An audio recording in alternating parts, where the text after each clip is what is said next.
And you see where you stop counting? No, I messed it up. I turned 40. Someone just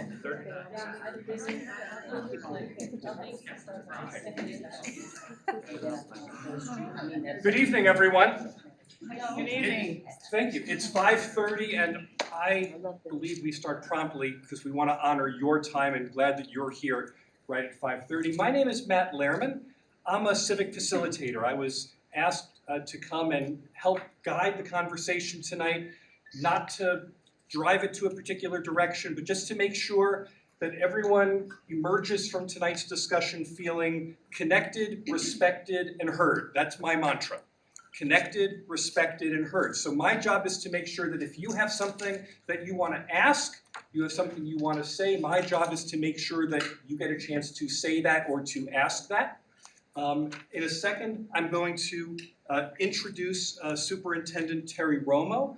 I'm going to ask her to say a few words, to give a brief presentation, just to make sure that everyone is up to speed on what the decisions are, what was the thought process that led to it.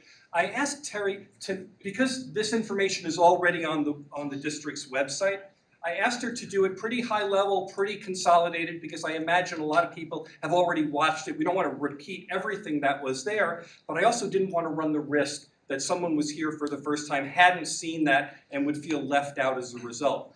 When Terri finishes her presentation, then I will open this up for questions and comments, and we're just going to talk together about how we do this. Any questions before I start, before I invite Terri up? Okay. Terri Romo? Thank you so much.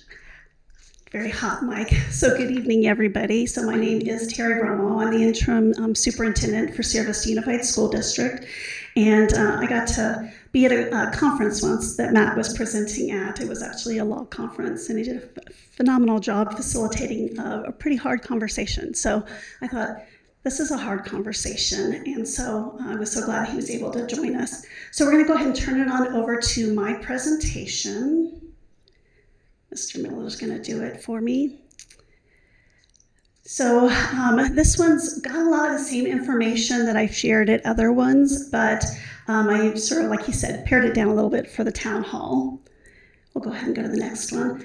Part of our collective commitments, obviously we're a school district, so we're here for student achievement. That's our ultimate goal. But also we have to be able to be focused in on our resource management. How are we staffing our facilities? How are we utilizing our buildings? And being transparent. I've really been trying to reach out to the community, doing interviews with different groups. We've been talking about this at every board meeting. I'll show you once I'm done with my presentation how you can find this information on our district webpage. That we are trying to just be as open and communicate as we can, because we know that this is hard. So again, why are we looking at consolidating? This has been going on. We've had a decrease in enrollment for over the past 10 years. This is not something that just started with COVID. It's been happening for a long time, over a decade. And through that time, again, it's been pretty significant. A loss of about 150, 200, even sometimes 300 kids for the last several years. Even though when that's been taking place, and I was not in charge at that time, I just took over this role in July, but I've been part of the district for a long time. Hadn't ever really right-sized our staff, our buildings, any of those things as we went along. So right now we have over 3,000 empty seats. I am a product of this district, and I'll talk about my touch point to all the different schools in this district. I grew up here. I graduated from Buena, all those things. So this is my home, just like I know it is for all of you here in this room. So I know that this is not easy. Just even consider it is not easy for me as well. I always knew that I wanted to be involved and be a teacher. I actually never planned on becoming a principal, but that when I got my master's degree, which was required at that time, when I got done with that, at the end of that, They said, you're only 2 classes away from having your degree in administration. So I said, okay, I'll take those 2 classes. But then at that time, I was still in my 20s. And I said, being a principal is something old people do. And so I thought, I just want a chance to interview so I know what it's like for when I'm an old person.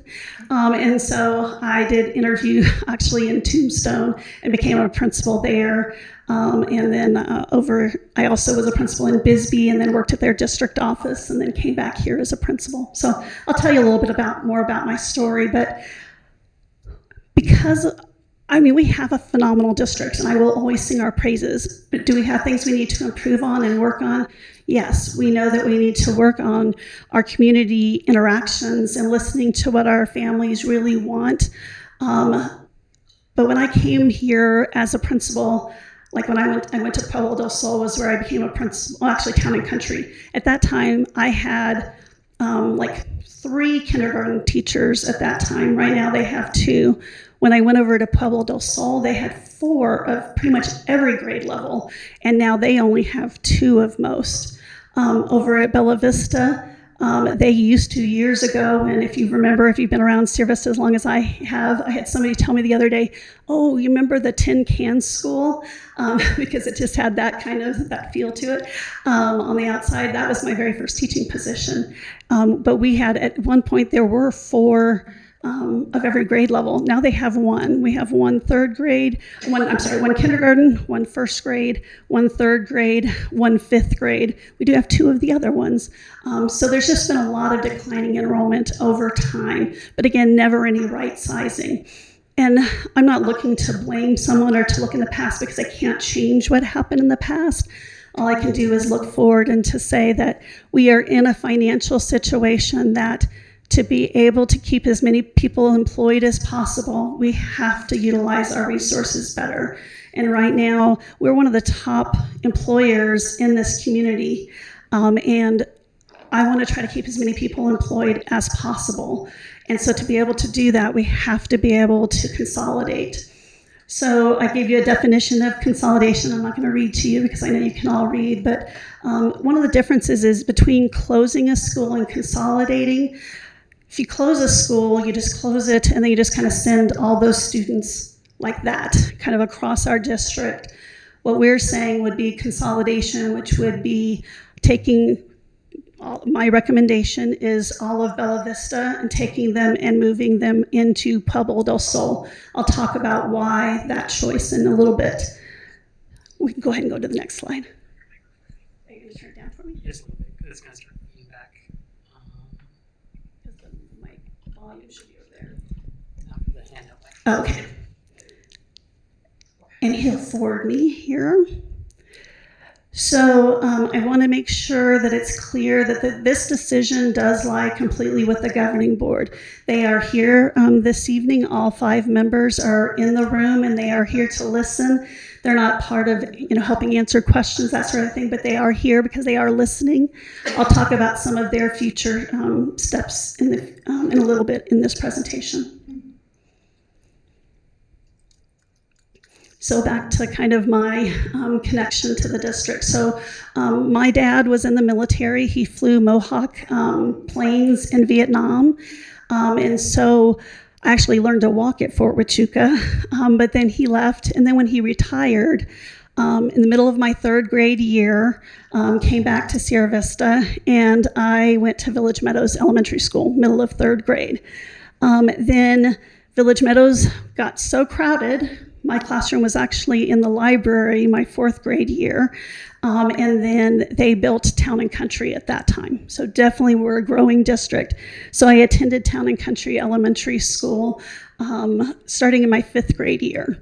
6th grade year, we were still growing district. We needed to build on more space at Town and Country, so they sent everybody from Town and Country who was in the 6th grade over to Carmichael.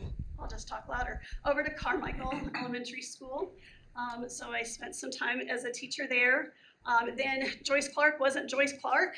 It was, let's see if it will come back on. How about I use that other one that we cut out? Yeah. I don't know why I cut out. Test. Here we go. We just, oops. We just want to make sure everybody can hear okay. So Joyce Clark was not Joyce Clark at that time, and so, but I attended there as a middle school student, and then like I told you, I graduated from Buena, 1988 is when I graduated, and my brother and my sister prior to myself also graduated. And then once I graduated from Buena, I always knew I wanted to be a teacher. There was nothing else in this world that I wanted to do than teach. I absolutely loved it. It's back again. Oh, I think you're not. I was testing it. It worked. Just kidding. Maybe turn it up a little bit. Test. Talk louder. Okay, so when I got done, again, I knew I always wanted to be a teacher, and so I actually did my student teaching at Pueblo del Sol in a 5th grade classroom. So that's where I did my student teaching, and when I got done, there was a position that was open in 5th grade at Bella Vista Elementary School. And that's where I started my teaching career. Some of my fondest memories were in that tin can building. Seeing somebody that I knew from my time at Bella Vista, it's very touching. I need everyone in this room to understand how difficult this is. This is not something that I take lightly. It's weighed very heavy on my heart and my mind. And I have lots of connections there. When I walk into the library at Bella Vista and I see the picture of Stacy Taylor, who the library is named after, she was my mentor. She is who got me through those days as a new teacher. I care about all of these schools. My kids both attended Huachuca Mountain Elementary School, Town and Country, Joyce Clark, both of them did, and my daughter graduated from Buena High School, and she's actually here tonight. And then also my son's at Buena right now. This is my home. These are my schools. And so the concept of having to consider closing any of them is really, really hard, or consolidating any of them is really, really hard. So we'll go ahead and go to the next slide. So as I started this process, I started with looking at how are other schools dealing with this. This is not just a Sierra Vista issue. You can, if you watch the news, Tucson is closing schools. Phoenix is closing schools. You can see this all across our entire country. Public schools are closing across our country.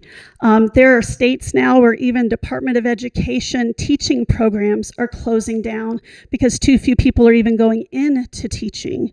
This is not just a local issue. It is happening all across our country. So one of the things that I did, though, is I looked at different districts who are doing this, and I really just researched how do you do such a horrible thing as well as you possibly can do it. Because this is, like I said, this is my community. I want to do this and be respectful to our families and to our staff as much as possible through such a hard process.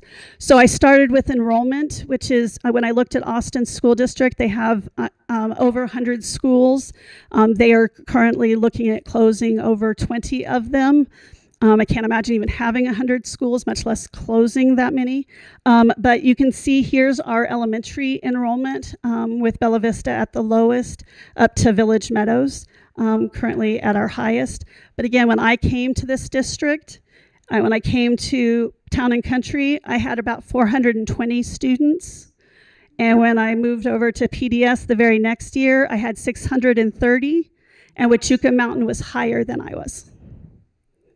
Okay, so significant loss of students over time.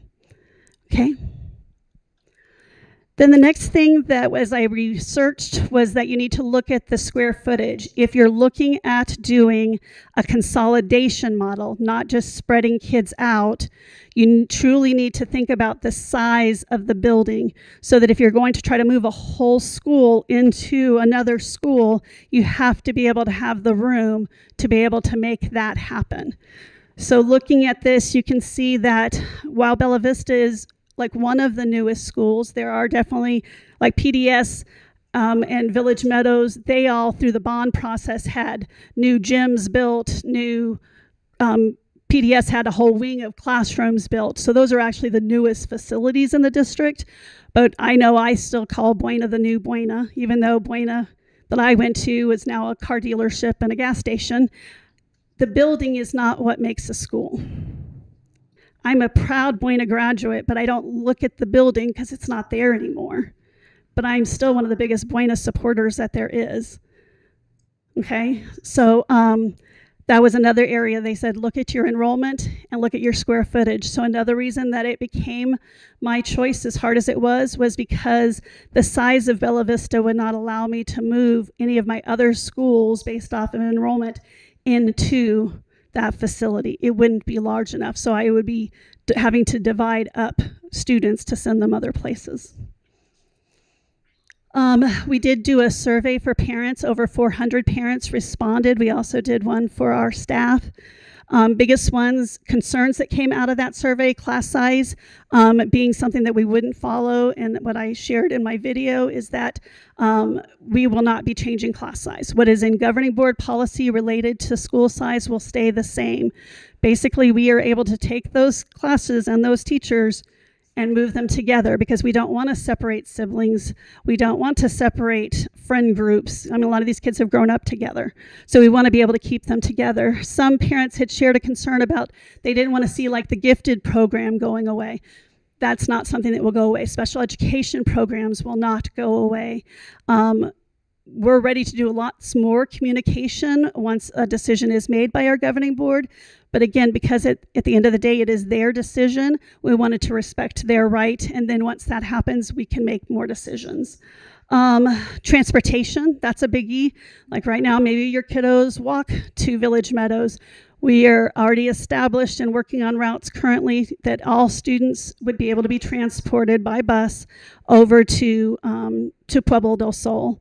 We also, we know that some families might decide that like Carmichael's closer, so they'd rather just go there. We are an open enrollment district, and that would be allowed to any family if that was a better fit for them. It's just we would not provide transportation. We would only provide transportation to the school that we are consolidating with. And from our staff, people concerned about losing their jobs. I can't say that no one will lose their job in this process, but definitely we went and we talked with the team from Bella Vista when they knew that we were going to recommend this. Our human resources director attended with me as well. That we will do all we can to make sure that people move together. If we have a special education program, it needs a teacher. If we have a first grade or kindergarten class, and thankfully or not, because they've only have one of most of our grade levels, those classes are more full. So those classes need a teacher. So those teachers would be able to move with them. The one thing we did say, and I shared last time, was just there is a division about where the sixth graders will go. That's really not going to be part of the what I'm asking the board to vote on at this time. What I told them is I'm going to go back out surveying our families K through 5th, because those would be our sixth graders and other kids growing up, that we want them to be able to, we want to ask some more specific questions so we can really see what the community really wants us to do. Do they really want what Dr. Holmes had proposed last year was close 2 schools, move 6th graders to Joyce Clark Middle School. When we asked on the parent survey, the 400 parents that took it, majority of parents said they wanted the 6th through 8th, but it's really hard to tell were those being answered by parents of true 5th graders who would be experiencing that, or was there some high school people who took that, or where? There's lots of reasons to consider lots of different options, but just so you know right now, not part of what the board will be voting on in November will be about the 6th grade. That'll be going back out to parents, surveying with more specific questions and providing that information to the board to help them make a better decision about that. Some people have asked, why are you considering only closing elementary schools and not looking at like closing down Joyce Clark Middle School as an option? One of the things that we like to share is that it's once you get into the secondary grade, because we will admit both middle school, Joyce Clark Middle School and Buena High School are both underutilized, just like all of our other schools, about 50%. Okay, so pretty much every school in the district is about 50%. Village Meadows is one of the more full ones at like 60%. those are some statistics you could look at on when we show you at the end. So we just wanted you to know about that. But when you get into secondary, you're hiring people who are subject area experts. They have a degree in mathematics. They have a degree in science. They have a degree in English. So that is a difference that normally happens then at a secondary level, that we don't have enough secondary teachers, because right now there's about 4 of each of them, to take just those JCMS teachers and just spread them out amongst all the elementary schools to create that. They wouldn't then get that departmentalized. You're really getting them ready for the high school. So that's the reason that's not my recommendation, but again, it's the governing board's decision. And I just went through some things about each of the schools. So Bella Vista, lowest enrollment. I kind of already told you about the grade levels. Smallest building square footage wise. But as a positive, I helped Miss Bland, who's here tonight. I want to thank her for writing. We wrote a grant together to get some support for a STEAM program at Bella Vista. Carmichael, one of the highest free and reduced lunch populations, as well as special education student counts. It is the original school in the district, the first one that opened in the district. They just received a $20,000 plus SSVEC STEAM grant that they received. It also houses our Boys and Girls Club campus. They worked with us. They wanted to open a secondary facility, and that's where they wanted to have their site because a lot of their kiddos that were going to the original Boys and Girls Club were actually students from Carmichael, and so that allowed those kiddos to stay right there and have that support right there. Huachuca Mountain, we do have this on our recommendation, that one of the things families have said that they would be interested in hearing more about would be a K-8 model. Huachuca Mountain is our school that had actually started this process last year under Dr. Holmes. And so they are our school that will be offering a K-8 model next year. If any of, they're only going to start with 7th grade. So their current 6th graders will be given offer to have seats at their program. There may be some families that want to have their kiddos go on over to Joyce Clark for whether other siblings are there or whatever reasons. They could have that choice. Any open seats there would be able to house additional kiddos that would like to come in. We also, if we have enough interest from parents to open up an additional K-8 campus, we would be able to do that. We would be able to make that happen. So we're prepared to do that as well. They've been nominated for an A+ School of Excellence. They did have the highest test scores in our elementary schools, and we just learned today actually highest test scores in the entire county is at Huachuca Mountain.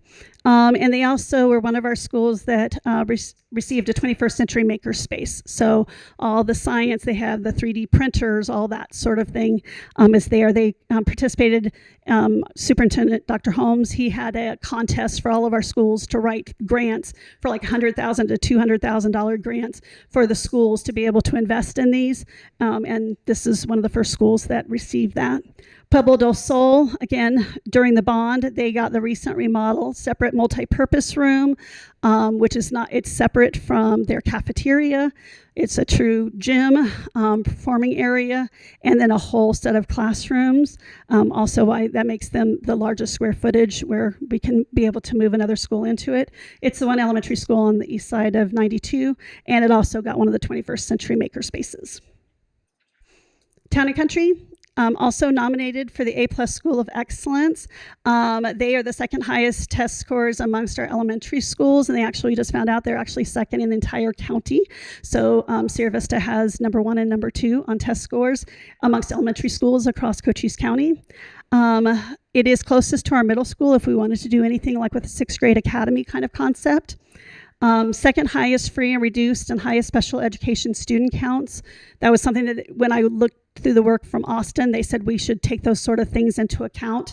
It is home to our preschool program. We already have it there. There's special things that you have to have a preschool. I know we have someone here from a preschool, and they know that there's certain things, certain heights of toilets, certain depth of your gravel, certain equipment, things like that that have to be there. And it also was one of the schools to receive a 21st Century Makerspace. And then Village Meadows, it's a current A-plus school of excellence, the only one within the district. They had a recent remodel with the bond funds also to create that separate multi-purpose room, separate from their cafeteria. And they also have that 21st century makerspace. So again, that was my recommendation. That's pretty much out there, but to offer a CADE opportunity at Wichita Mountain Elementary Schools, I wanted to clarify is that their plan is to have those subject matter experts to service our 7th and 8th graders and not just do a self-contained model. So they wanted to share that. We will be gathering feedback from our current K-5 families so that we have their voices about what would be best or what are they most interested in for 6th grade. And then I have recommended that we only move forward. Dr. Holmes, again, had said at the end of last school year that we would be looking at 2 schools to close. Nobody wanted their schools to be on that list, I can tell you. But what I am suggesting is just 1 and not 2 at this time. If the board came back and asked me to do 2, I can definitely make that happen. But I don't think financially we need to. Because what I am suggesting is that we work with the city or other interested people in regards to transitioning this current space, having the adults that work at this building. We used to all be next door. We called it the bunker, the building with no windows. We moved over to this building so that our IT folks could kind of spread out with our servers and everything. And we just moved into this. It was an empty middle school, Apache Middle School, for those of you who've been here a long time. And as educators do, we spread out. So we moved over here. This is an area that's really surrounded by the city. There's definitely interest from the city. I've already met with the mayor and some other team members specifically about it because, you know, City Park is here. These buildings, all the football field, the sports center, it's all owned by them. This is right on Fry Boulevard. There's an interest in doing that. And I would rather sell this property and discomfort the adults here than another school. So that's why I've recommended that. And so again, Bella Vista consolidating with PDS.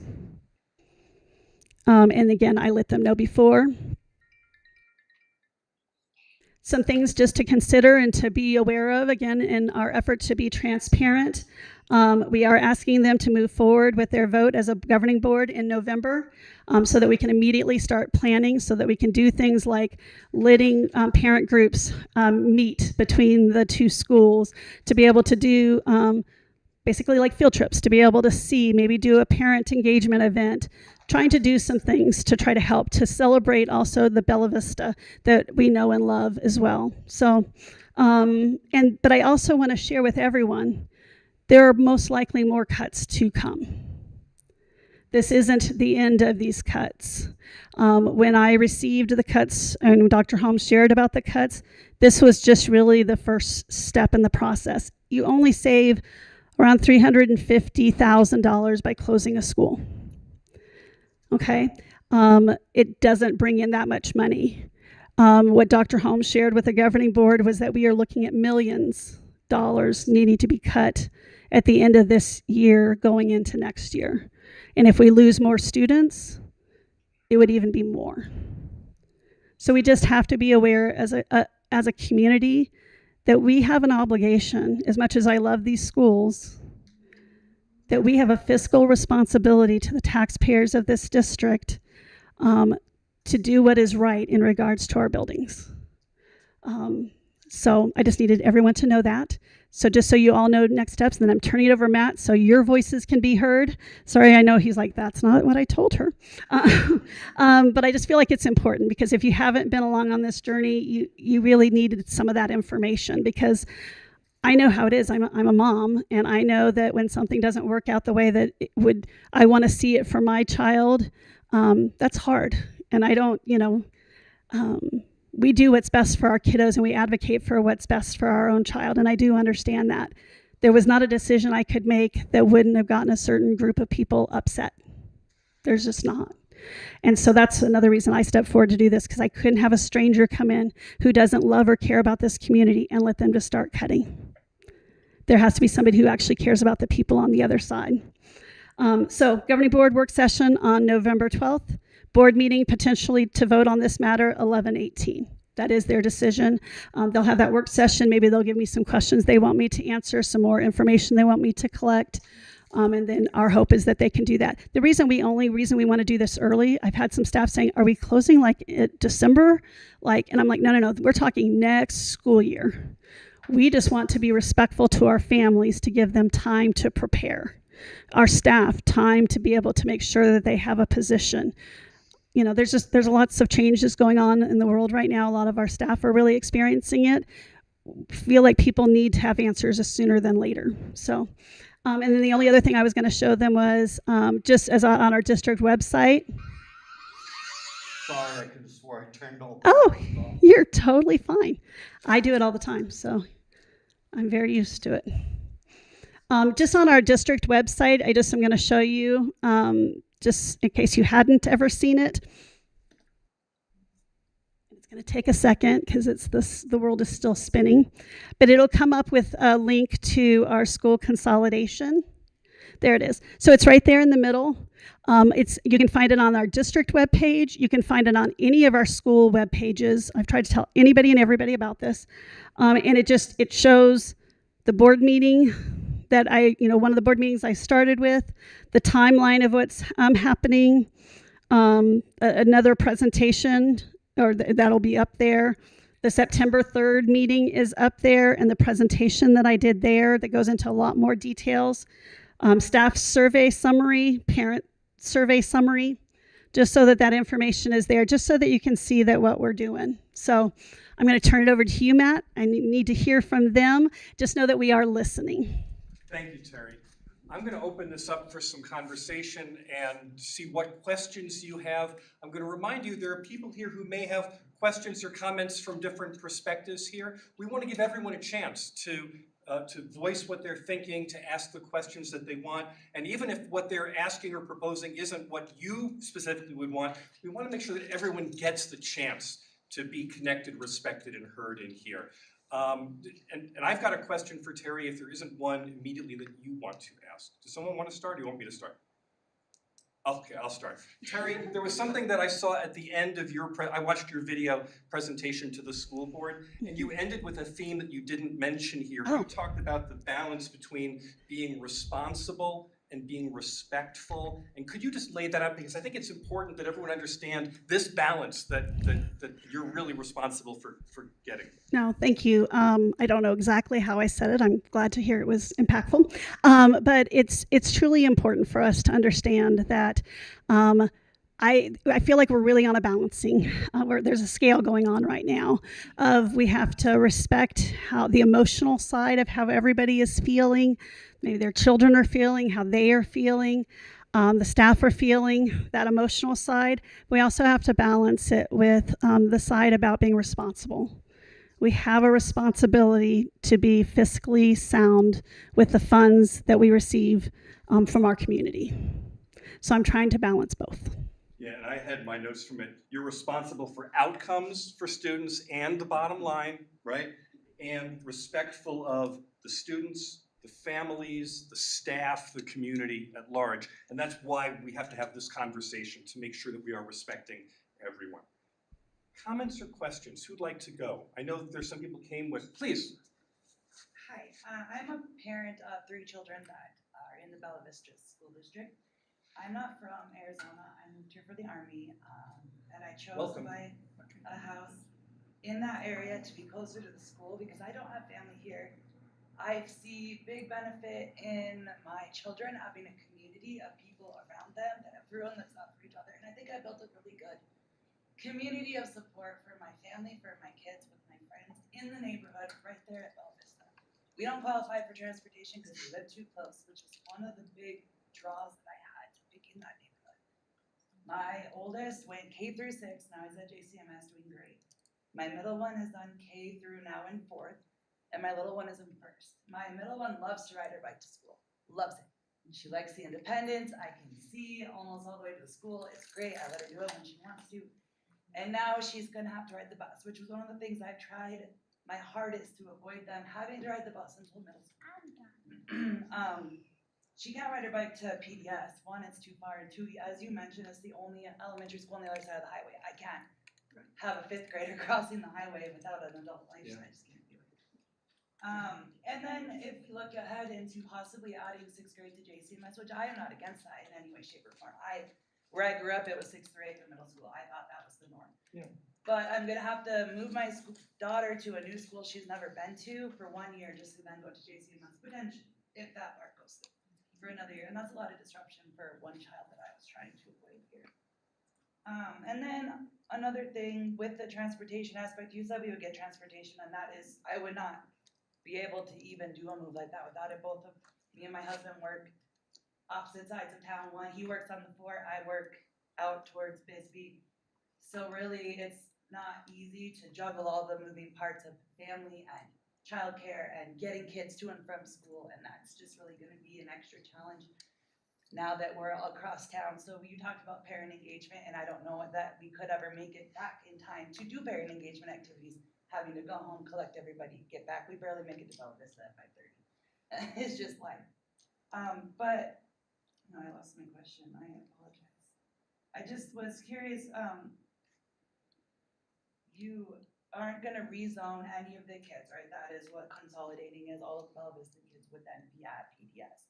And you mentioned we could choose, but then we have to do transportation ourselves. So really, we don't have choice if we're in that situation. Is that correct? Terri, before you answer the question, I just want to acknowledge the one thing, because early in your comment, what you said was you decided where to live because you wanted to be near the school and you wanted to be in that community. And because we know the school board is present and they're listening tonight, I just wanted to echo what you just said and make sure that weighs really heavily on you, right? I wanted us to make sure that we acknowledge, before we get to the question, like that's a fundamental change for you, right? Yes, because like I said, I don't have anyone here that I'm related to. I don't have any other support except for those that I've grown close to in my neighborhood, whose kids also go to the same school, and we look out for each other. We get kids, we drop them off, we pick them up, we watch them as they're walking whenever someone's in the area, whatever it takes, and then I lose that when they go clear across town, and I don't really like looking forward to not knowing where my kids are at on any given second. Right. So I understand there wasn't a question about that, No, but I think it was a really important statement to make sure that we acknowledge. So Terri can answer the question about, is everyone going here? Is that the way it is? But I wonder if there's also any recognition of what she said. Most definitely. I think that having a neighborhood school is something we've been blessed with by having 6 schools, because pretty much every one of our areas, like I said, I was at Town and Country. I walked Town and Country. I was a student there. So I understand what you're saying. That's my family was military. We had no other family here either. And so I walked to school there every day until they had to have us move to another school. So I have totally felt that. And so, yes, please know that was hard. There really is, as we go through all the different options, and I really, I feel like it's kind of been a game of chess, just like, okay, if this happens, then you do this. And if, no matter where I did it, your exact impact was going to be felt by someone. And not that I wanted it to happen to you more than anyone else, but that truly would be the impact everywhere. What I had to keep going back to myself and saying, as hard as this is, I just want to keep those students together with their friend groups, with their siblings, as long as I possibly can. So that's really where I came. At the end of the day, I knew it was a horrible decision to have to make, that there were going to be people who are just really not care for me right now. But it was the best decision based off of what I was trying to accomplish, what I think is most important is to keep those families together as much as possible, so that while you may not be able to have her just, ride the bike down the street, but that group of parents that you have created a network with, if that's where they choose to go, they would be there as well. We can look at transportation options as much as we can. If there's other buses going someplace, we want them to be full, because a lot of our buses aren't full. But right now, it would be Pueblo del Sol. Terri, if I could just amplify one aspect of that question, just tell me if I want to stay on your point for a second. Do you know, and I'm not trying to put you on the spot, but as long as the question has been asked, Are there examples either from the school district or from other school districts you might be aware where something like this has happened and either the district or the parents themselves have organized somehow to ameliorate this challenge, to deal with the kind of the how do we sustain community, after a consolidation? It's a great question. Oh. I did do some looking into some options. I know that some schools have created they're called walking school buses, where parents kind of get together to kind of help with maybe walking, like to PDS, not an option. But to someplace like Carmichael, that would be more of an option, that there could be a group of families that help do it. There's also schools like even closer to us, Vail. They have actually redone all of their transportation to help try to provide transportation to all their schools. It would take some work, but that's the kind of thing that with being able to start early, we could at least attempt to be able to provide it to where the families could choose which school they would like to go to. And if we can provide transportation, we will. I just am not at a place right now that I can promise that. So that's the district may not have a solution, but maybe also if parents get together and talk about this, maybe there's other options that could be conceived as well. I don't know what that could be. Did you have a follow-up on that? I did. So when we consolidate from Bella Vista to PDS, I apologize. I didn't take notes of the numbers. I know Bella Vista's numbers are the lowest. We had a rough couple years. We stuck it out. Yeah. We stuck it out through the whole thing. My 6th grader had a PE teacher for his teacher. We stuck it out. He's now in honors classes at JCMS, and now we're looking at this. But we're gonna, correct me if I'm wrong, we're gonna have over 500 children at PDS, correct? When the next highest has 306. Yeah, so Huachuca Mountain will go up because of them opening up their 7th and 8th grade option. And then also if more parents want another K-8 model, we'll end up with larger schools that way as well. But again, yes, so they'll be in the 500 range. But again, when I took over PDS without the whole additional building that they have built through the bond, I was principal there and we had 630 kids and had room in almost every grade level even then. So we are well below at capacity at any of our schools. But those are fabulous questions. No, but we're not. When there's over 500 elementary students, or when there's disciplinary issues that happen in the school, then what happens? It affects a lot more. Yeah, and I like I said, when I ran that school, yes, I love a small school aspect as well. We just can't, unfortunately, financially keep all of our schools open without firing a lot of people. But when you go, like I said, it's still smaller. I was there. I had a assistant principal 2 days a week that would come over and to help, and it never seemed to actually really work, but I ran a school that size. It's actually pretty common that you don't usually even get an assistant to help most schools around us until you're like at 650 kids, which we won't be near that. So again, I just interpret what you're saying. What you said as a statement could also be a question, which is, does a larger school run the risk of students getting lost? Right? Are there any other downsides? That's really the question behind that, right? Yes. So, Yes. Terri? I'm sorry, he was just wanting to clarify that there question, will be busing for sure. But the question really is, as a school gets larger in size, is there an increased risk to students being lost, to feeling overwhelmed in the environment? That's really the underlying question here. Totally understand that. I've had my kiddos, like I said, attend. When I was principal at PDS with the 600 kiddos, my daughter attended. My son attended Town and Country when they were back up in the 500 range.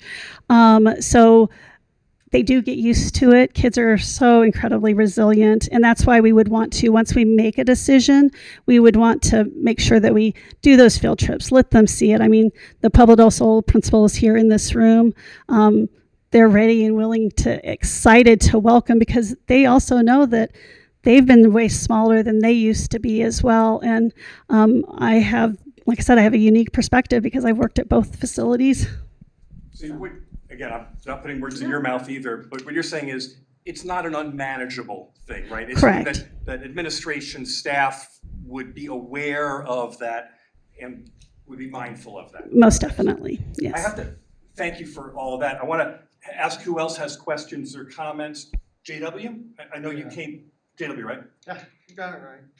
I was just curious, is there going to be an option where some of the students that their parents for the Bella Vista area, I know transportation can be a real pain, and I was wondering if some of them can decide to go to a different school, or are we going to be forcing every child to PDS? No, thank you for, and I'll just make sure, I want to make sure everybody leaves understanding is that no, families will definitely have that choice. We will have currently room at pretty much all of our schools, even Wichita Mountain has room in other grade levels. It's what we have to wait to see on is their 7th grade, if they'll have room, but all of our schools have room, and that would be an opportunity with so yes, we're an open enrollment district. Your child can attend any of our schools as long as there's room at that school, and as of right now, every single one of our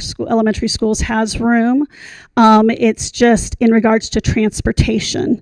Right now, every family from Bella Vista would be provided transportation to Pueblo del Sol.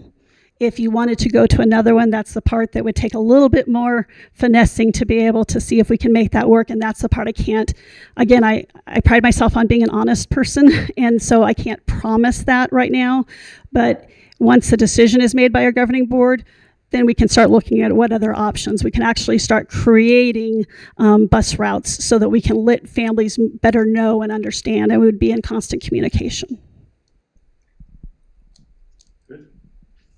Yeah, Okay. I'm just making sure you got your wondering if question that answered.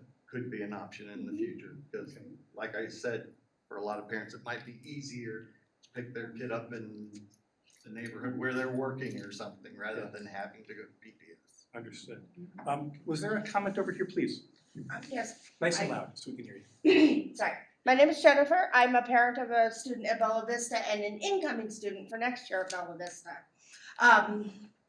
Give you a little my background. I also grew up here. I attended Bella Vista in Town and Country and Sierra Vista Middle School until I left in 8th grade, and then I went to another school out of state. I would like to know how much consideration, I mean, I know you did a lot of work to get this plan together, and I know it's not easy, but how much consideration did you give to a 7 to 12 model for the middle school and high school to be combined together? Because I actually attended a 7 to 12 high school, middle school combination when I left here, and I thought that was a great combination. Even better than a 6 through 8 combination, which admittedly I've never attended, because you already have to transition once to a middle school. To transition again to a high school can be difficult. So you eliminate that transition for those students when they're already at their second school, and that's all they ever have to do. So you can go ahead and answer the Can I just clarify? Yeah. In your thinking, is creating a 7 to 12, could that be instead of closing Yes. the current school? That's what you're asking? Yes, because Okay. I think it's a higher priority to keep the elementary students close to their schools. Okay. Because most of the middle schoolers and high schoolers already have to be transported to school because we only have one of each in the whole city. Thanks. So whether they get bused here or bused there, no big deal. You're already paying to transport them. Thank you for the clarification. Yeah. Have I looked at it? I have looked at it. I think, I mean, do I know that it could fit? Our 7th grade and 8th grade could fit into the high school. It could fit. It would not be easy. I have had some conversations with Miss Young, the principal, and she apologized she couldn't be here tonight, but she is watching online. Would it be possible? Yes, there is that possibility. The one thing that a lot of times we've heard, because I'm like you, I grew up here. Buena is really starting to turn a corner, kind of consider it like a big ship, okay? They, for a long time, even when my daughter went, she was a 2020 grad, fights and drugs and all those kind of things that people really talked about, they have worked so incredibly hard to really reduce that issue. And a lot of times people are just like, I'm not sending my kid to that big old school because it's so crowded. It's not as crowded as it used to be by any means. Is there room? There would be room, but I also have to look at any option that I do that could risk losing hundreds and hundreds of children. Because again, then we would be back in the same situation. I'd come to you as a board and say, just kidding, now we need to close lots of other ones. So is it a possibility? Would it take? Yes. Would it take a lot of work? Yes. Is it something that I could add to my survey? Yes. On that subject, you mentioned in your report here that latest students receive instruction from subject matter experts. And I don't think it was clear. Are our middle school students receiving instruction from subject matter experts? Yes, they are. It's required. Same type of teachers. Correct. So basically, when you get your teaching degree, you can get like a kindergarten through 8th grade degree, and then there's a 7-12 degree. So 7th through 12th grade teachers have to be, they can what's called departmentalized. So if him and I are subject area experts at a secondary level, which is 7th through 12, maybe he studies math, I study English, so I can teach those kids just in that subject. What's kind of interesting is elementary teachers have to teach it all, right?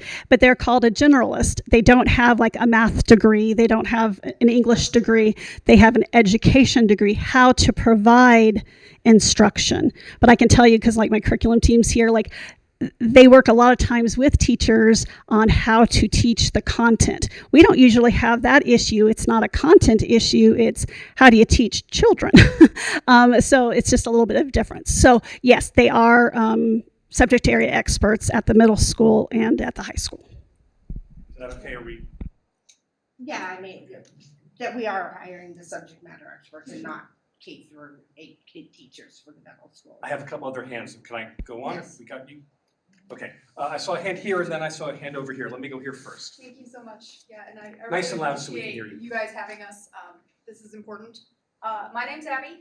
I'm a mom of 2 Bella Vista kids. We've been at Bella Vista for 5 years. My son started there in kindergarten and is now a 4th grader, so he will be a 5th grader. He's been with his class this whole time, and we've stuck it out with Bella Vista, and we've loved it. I would consider my 6th grader is leaving, so she's out of this mess. But my son, to me, feels like ground zero for who's going to be impacted most. And I think there's a couple comments I just hope you all listen to. Comment number 1 is I'm not sure that I'm hearing an understanding from the district that neighborhood proximity is as important as it really. This is an important thing, and I'm hearing words about school capacity, the teachers are great, and we already know that. We already know there's space. We already know the teachers are fine, they're qualified. We know that. What's happening though right now is that Bella Vista is a school where kids walk and bike. It's right there. When we saw that it was Pueblo del Sol, that was the option, everybody's jaws just hit the floor. There's 3 other schools closer. There's 3 other district schools closer. There are a number of charter and private schools closer. I've talked to 8 of my just companions and people with friends, and I've heard almost as many different school options for where they're considering sending their kids to, and none of them are Pueblo del Sol. It's heartbreaking because this will scatter the classes. None of them are, and it's not because Pueblo del Sol isn't a good school. It's because it is not viable for these families to take their kids to bus them. We want a school here. My kids walk. It's close to the commute. They were all going to go to Carmichael or Village Meadows or frankly just Cass. I don't think that talking about the 212 Bella Vista students that are going to be at Pueblo del Sol is even the right thing to be talking about. I think that you need to be really considering the fact that it may just leave a big neighborhood in Sierra Vista without a viable elementary school option, or one that is close, but for some reason they're supposed to go somewhere else. And what does that mean? I think an incoming family moving into here will wonder what's going on and will just not choose the district. I don't think that in 5 years, you're going to be looking at 200 new kids at Pueblo del Sol. I think that may be a little increase, maybe in the first couple years, but I think down the line, it will not grow. I think you're just going to have a weird vacant quarter of neighborhood kids that just are out of the district. We feel like we've stuck with the district, and this felt, it was shocking to us, and we were heartbroken. It's not to say anything about the quality of the other schools in the district, we love them, but I've talked to no parents that have said, oh, that's fine, we'll put our kids on the bus or we'll figure out how to commute to a really far away school. That's not what anybody is talking about. Everyone is talking about how quickly can we get into Carmichael, or is this finally the year we go to Cass? Every person, that's my comment, and it's heartbreaking. And I want to say thank you for sharing that. I mean, please know that just like they're listening, I'm listening as well. I don't have a problem once the governing board makes a decision in regards to specifically serving just the Bella Vista parents to see where they would most like to be able to go, because there's room at Carmichael to do the exact same thing that we're doing at Pueblo del Sol. There's room currently at Town and Country, unless we look at a 6th grade academy concept, which if I do that, it makes most sense for it to be at Town and Country because they're right next door to Joyce Clark.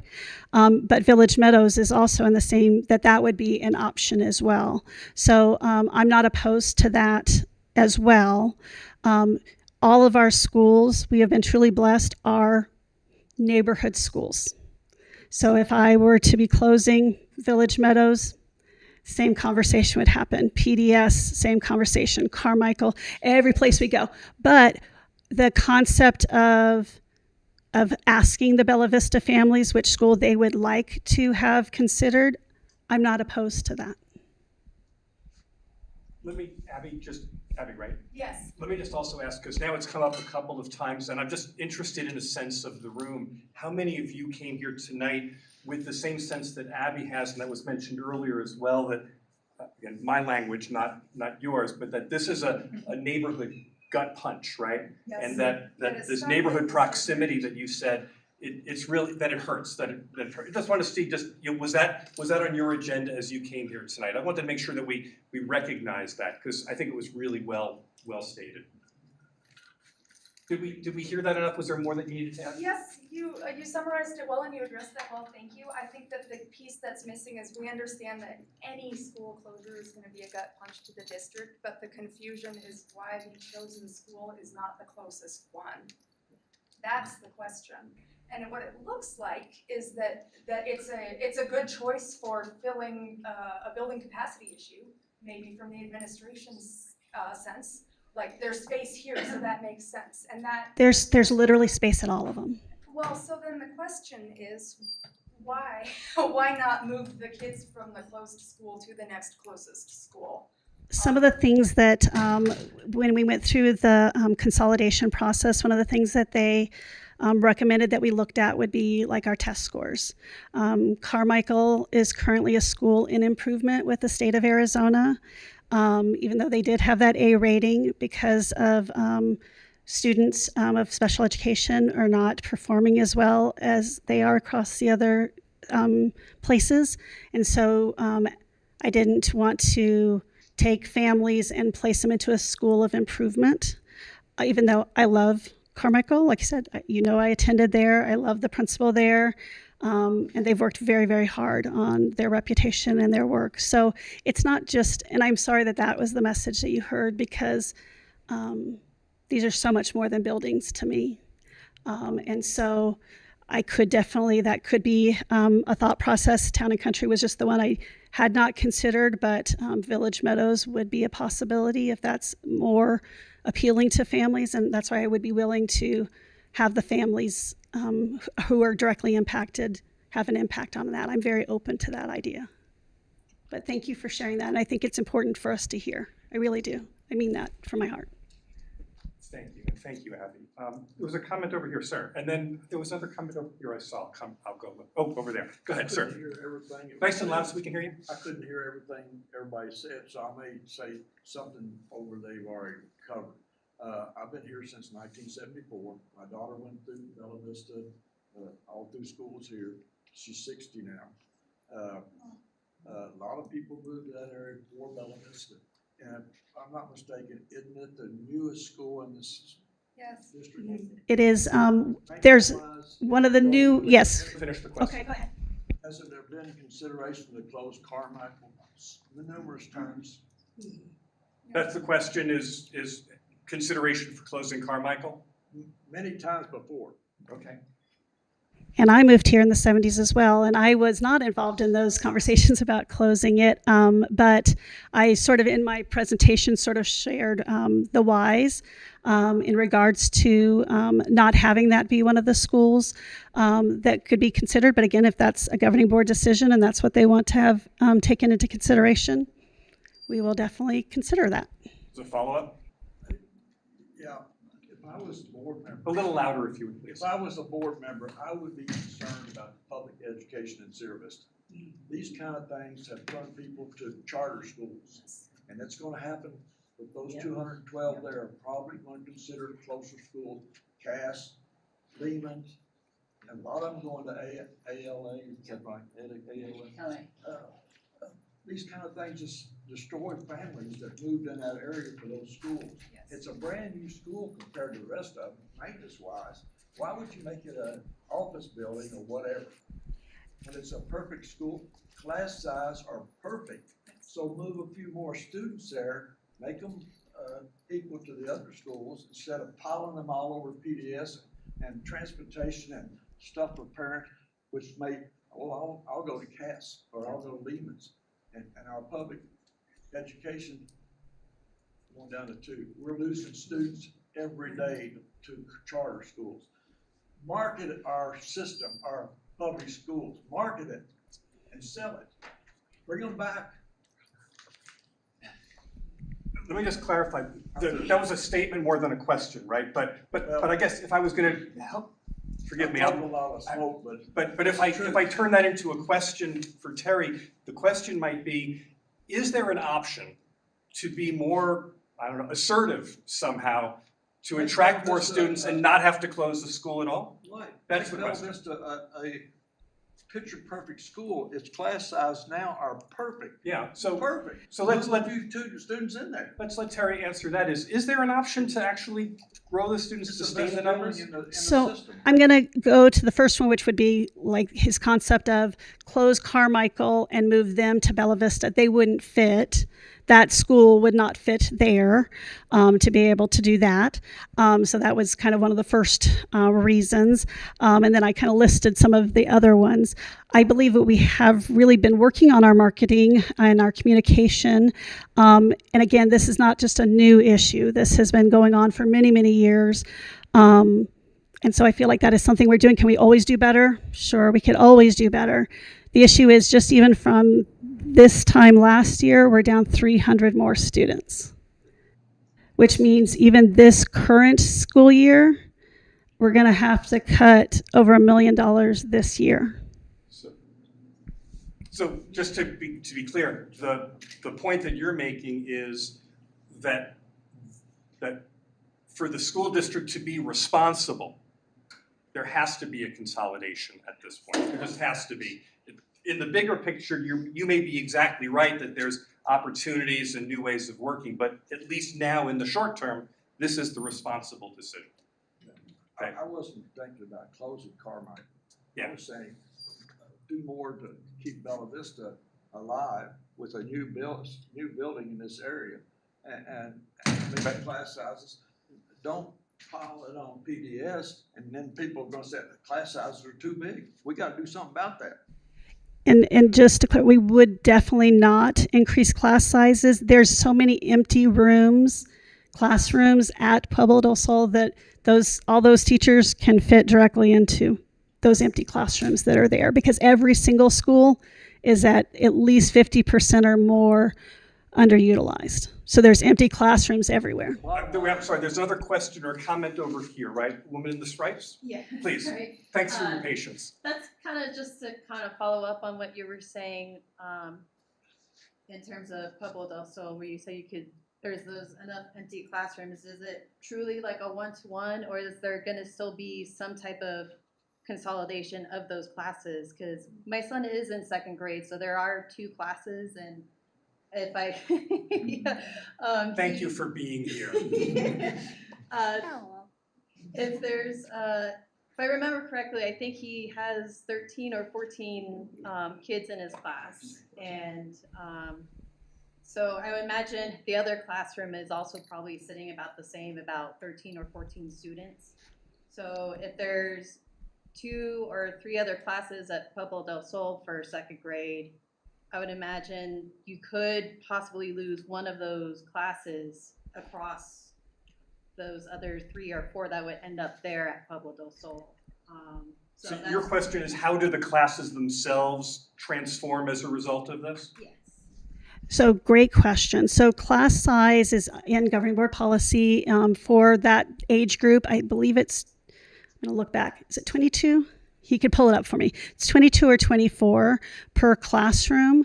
And so, yes, if we ended up with, we have several classes. Like I have some classes right now that have 10 students in it. And it's, I mean, for our teachers, I'm so happy for them. I'm excited for them. That's amazing. But again, that's not fiscally responsible. Again, that scale, because you can't, we're not like a business that you can like raise the price of your hamburgers, right? It's not, that's not how schools work.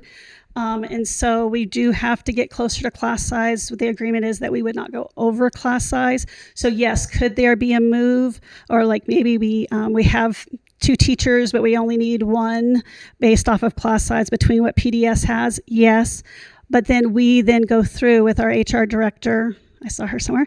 There she is. Would be that then we look at where else do we have open positions, or do they want to maybe consider teaching 3rd grade? Oh, thank you. So yes, so kindergarten is at 24, 1st grade 25, 2nd grade at 26, 3rd grade 26, 4th grade is supposed to be at 28. And then we have multi-age that you can have a lower class size. Like, so if you had like a 4 or 5 class, it would take the class size of the other one. And then 5th through 12 is 30 students. Okay, so that's actually, like, if you looked at some of our other schools around us, even some of our charters, if you look up in the Phoenix area, they have way higher class sizes than that. We do value lower class sizes here, and I'd say very few of our classes are there right now because of how low we are. But we do have to staff appropriately. That is something that I do have to ensure that we do. Otherwise, we're not going to get fiscally out of this situation that we're in. I thought there was I'm sorry, was there a hand in the back, I thought? No? I'll ask a question. In the very back, sure. So, Nice and loud, please. okay, so closing the school down is $350,000 to just close that school down, right? But That's then the savings. savings? The budget savings to closing it down. Okay, but then we still need to subtract $1 million off of that. So it's just gonna turn into closing more schools down and putting more schools together, right? Could that potentially happen? It could. I've had some say. Here in the same position then, just with a different school. There are other places that we can look at cutting positions. Appropriately staffing is going to be one of those ways, rather than just having to close a school, because again, it doesn't save as much. It's appropriately staffing each of our schools. But the question that you're asking is this just the first shoe to fall? Is there another one to come later? Yes. Right? And Terri, you talked about this a little bit in your presentation. Maybe we should. Yes, so I do have that. I did put that in my presentation. Just, I was telling the board, I can't say that this is the end of this process. I wish I could, but I can't say that. We have to right size the ship. And over the years, I wish it had been done. I wasn't leading the ship at that time. I'm not going to go back and blame anybody along this path. But we knew, it was well known, because Dr. Holmes stood in front of the governing board last year and said, you're going to have to close 2 schools. I didn't want to have to do that if I could sell this property or lease this property and bring more money in that hopefully could keep us off from down the road. Yes, Terri, the question here is not I'm not trying to put words in your mouth, but it was not as much as how did we get here as to what else might be happening in the future. Right, so are more schools gonna close? Are more things like art, music, like, are those gonna go away as well? That is something that I feel like has been really said loud and clear from our families, that they value those. I mean, I was here when we eliminated the arts from our elementary schools 10 plus years ago, when we closed the class. Our school day for our elementary was incredibly short when they eliminated the specials. I think there's too many families who, that's why they want to come. They want their kids to have that full program. There's other things that we can do. Again, appropriately staffing will be a huge cost savings. I know just by our HR officer just kind of going through what we've had. I mean, she was able to work with our Heinfeld Meach, our auditor people, our consultants, there's the term, to eliminate over $2 million. So there's things that we can do without touching the schools, and that's really the goal, is to be able to make it through. I have to consolidate a minimum of one school, and I have to do something for this building. There's just no way around it. Can I guarantee? No. If we continue to lose 200 or 300 kids a year, we're going to have to look at other schools. We won't have a choice but to. I'm going to stick with people who haven't spoken yet first. I want to make sure everyone gets a chance. I'm going to go here, and then I'll come to you. Here So first. my only question is that if we know we're going to have to close 2 schools, I mean, what's the impact going to be? What if it's our kids again next year? Like, why do make the domino effect happen of having it happen to them once and then again the next year and then again, instead of just ripping the Band-Aid off and closing 2 at the same time, so then the same kids aren't affected over and over again? I think that's a fabulous question. So I thank you for asking that question. Kind of going back to his question was, again, this is just my first year in this role. What can we do to bring families back? I've mentioned in some of my meetings, like we're looking at with our schools that are left, of maybe creating an arts kind of magnet. If you ever heard of a magnet school, like that really specializes in something, a STEAM school, science, technology, engineering, and math, kind of creating specialty magnet schools that also, parents could say, hey, that's something I'm really interested in for my kiddo. That with really working hard on bringing families back to us, showing them why they can and should choose us, that our enrollment would increase. Because my goal would be Bella Vista to hopefully open back up one day, that we get so packed in all of our other schools that we could do that. And then all the adults would have to move and go someplace else. So yes, could we do that? Yes. Am I prepared to, if that's what the governing board says? Terri, we want you just to go ahead and rip off the Band-Aid, get them at full up to 80% at every single one of them. I will be prepared to do that. They have supported me through this journey, and I will support them. They get paid nada, okay? They get paid nothing to do this, to serve. They serve because they care about this community. So if that's the direction that they want to go, that they want to say, please go ahead and share, that's what we'll do. I don't think financially we need to make it through next year. So, Terri, again, I don't want to put words in your mouth. I'm just trying to make sure I like to summarize things, so I want to make sure we've all heard each other. The answer to the question in the back was, isn't there more that has to be done, and why aren't we doing this now? This is what we're following up on. Is your answer to this essentially, look, the trajectory is bad right now. We need to make a decision now, but we are not without options or opportunities for the future, and what this does is buy you some amount of time to try to come up with other solutions that might keep the even worse situation from happening. Did I just go too far in No, that is where I've been at, and I have gone through this while I've been supported by my team. I've really tried to keep this as just something that I work on. Because I know how hard it is for everybody who's here. And so I really have kept it to myself. And so that's why I've actually been really looking forward to tonight, to hear the ideas, to hear the suggestions. I mean, you and I had that conversation. Why don't you just pull off the Band-Aid? I've had it with some board members. Just pull off the Band-Aid. Because I'm an eternal optimist. And I'm a glass half full kind of gal. So I think that we should be able to right this ship. But if we want to just do that, yes, could we do that? We could. So there was a comment over here, and then Yes. you had a comment as well, right? So, Yes, did- I know how hard you're working, Terri, and I'm sorry, a little louder. I said, I know how hard you work, and I know how concerned you are. But I'm concerned about the public education in Sierra Vista, very concerned. Yes, I know the vouchers brought a lot of our charter schools in, and they got the new vouchers, and they get the same amount of money, and that's why the kids are probably going. But my question is, why aren't we being competitive with them? Let's find out what they're doing, and let's offer the same thing so that we can bring our kids back. They don't have to go to charter schools. Our public education in Sierra Vista, and I have been here for 74, and I've taught in the district 26 years. I remember those 4 classrooms we fought hard to get our class size down to 28.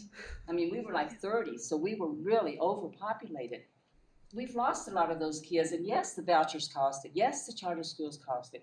But we need to find out why. What are they offering that we're not offering? We have excellent teachers. We do. We have fantastic facilities. We have people who are really concerned. So what are the charter schools offering that we are not offering? And if we research that and find out, let's offer it. If it's an after-school program, let's do it. If it's a before-school program for helping parents who have to work, let's do it. Whatever we have to do, let's be competitive and let's bring our children back, because I'm concerned about our public education. You're right. Oh, I am. We're going to lose 300 children every single year. I think if we don't do something. I would say across our country, public education, we are losing children across. And to be honest, what's interesting, because I have done a lot of research on this, it's not just to the charter schools. That's not really where they're going. It's actually homeschooling.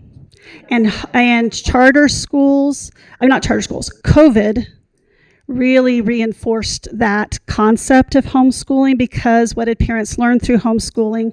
My kids can stay home, they can be with me, they're safer. It is a scary day. Now, I understand because I'm a mom, it's scary to send your kids to school sometimes because you don't get to see them and you're not there. So I do understand that. So there's over 1,000 children within Cochise County that are homeschooled. And I say there's a lot of parents who are phenomenal educators, and parents are the very first educator for all children. But there also are kiddos who I think we learned through, I was tasked with overseeing the online program during COVID, and I got to watch where kids didn't log on, their parents weren't home, their parents had to work, so the kids weren't on their computers. There was nobody teaching. It was just having them basically work through a workbook. But so that's really where our kids in our community have gone. Some of it, yes, to charter schools, for sure. There's part of it. I get the enrollment report, and I can see where they're going. We did not lose near as many as some of our surrounding districts. We lost way fewer than they did. Palominas, things like that. Some people are like, well, why don't we go to a 4-day week like Palominas? That actually doesn't save you any money. And that also is really hard. I lived through that in Bisbee. They said it was a cost savings. It is not a cost savings. But it's happening to all of us. So we have to do our job of marketing better, what we have to offer. We have to work more with our community, things like this, so that we can hear what the wants are. It's part of why we had, when we decided, my department, at that time I was the curriculum director before, we knew that we were missing arts. I know my daughter went to elementary school and never had art or music her entire time. That was sinful to me. That's not okay. But that's what my kiddo did, so we had to we did our own things, which she knows I didn't sing to her because that would not have been good. But they didn't have those classes. So my department is curriculum. We decided we're bringing back specials of art and music, but we utilized paraeducators. So then we found that some of the charter schools were having certified teachers teaching those classes. So we brought that in. We had parents come to a board meeting and say before and after school care is important. So we contacted that company and we opened up before and after school care at all of our schools except for Carmichael, because they have the Boys and Girls Club right there. But every one of our other elementary schools has a before and after school care program. When we are aware of things like So STEAM is a big one, science, technology, engineering, and math. We have started a drones program at Joyce Clark Middle School. So we are definitely listening. I wrote a $5 million grant last year or year before and brought in tons of professional development for our teachers, tons of supplies for our teachers. All of our schools got to benefit from that. I write every grant that I possibly can. I wrote a nurse's grant, actually today. As soon as I get to talk about it, it'll go off on being able to keep our nurses. So we are trying those things, and we do try to tell our stories, and we get it in the newspaper and things like that, but I understand that not everybody hears it if you're not directly coming to a school board meeting to hear those things. So we definitely always present to them so they know. But we are willing to change. We know we can't just keep doing what we were always doing. We know we have to do something new, and we want it to be what the families want from us. Terri, just to restate the obvious, the comment that's made, the question that is, can we improve ourselves? Can we improve the district to be even more competitive? It sounds like that really resonates for you. You already accept that as a mission, right? I'm just making sure that we're connecting on this, right? Yes, I went up to visit Tucson. Tucson has what's an arts program that I went to go visit with the arts lead up at our high school, because I really feel like that's what I've heard from parents, that is a big interest of the fine arts and having a school that's kind of like a magnet school for that. We visited schools up in Tucson about STEM. Like I said, I write grants specifically to meet these needs. If you haven't had a chance to see the amazing CTE program up at our high school, you are missing out. It is unbelievable what those kids, they leave high school with degrees. I mean, you get to see it right at the high school. I mean, incredible programs for our kids. So I like to be innovative. I like to think outside the box. That's who I am. Anybody who knows me knows that's what I do. Because I'm very passionate about this district surviving. That's the upside potential that we're talking about. There was a comment here, right? And then I saw your hand over here. I'll come to you next. So there seems to be a little louder, please. There seems to be a lot of uncertainty that doing one school and selling this building would meet the needs that we have immediately. You said that closing one school would be about $350. 2 schools would be about $800,000. What is the projected for this building? We don't have to have. So this building, again, would have to go through a formalized being looked at, but have we started looking at the conversations? I know the city is already actually looking into it. If you Zillow us, we're over 3 million. So Zillow is where that website where you can go see how much your house costs online. But we've had, that's a whole process. Lawyers are involved, all that sort of thing. So I can't tell you. I know for years and years we leased what's the sports center, this little building here. Those of you who have been here a long time, Sierra Vista was one of the first school districts to really service special education students way back in the day. And so that building that was over there used to be special education. Then it was just district staff, and then we leased it to the city for a couple of years, and then finally sold it to them along with all the property in the back here. But they are very interested in our property, but we would not undersell it. There is something, but the details are unknown yet, and this doesn't solve everything for all time. Yes. I would like to clarify a little bit more. If we leased it, we would have a continuous income rather than just one sale of a school, $350,000 done. We lease this, it's a continuous income. That is definitely what I would be looking at, would be leasing. That's basically how, unless the governing board told me differently, but we originally leased this property over here for about 3 years. And once we knew definitely we're not going back into it, again, I was not in charge at that time, but they made the decision at that point to sell. It was more worth it to them. They needed the cash at that time. Okay, so it kind of sounds like that by doing the Rothery and the one school, we are creating a flow of income and hoping that in this time of creating this flow of income, we can bring back these students through our communication, bring these schools back, and then hopefully bring Bella Vista back. you just like read my mind. If that was, but again, I am the optimist. I am not the pessimist. I've worked with some people that I took over for who were definitely pessimists. So I understand. I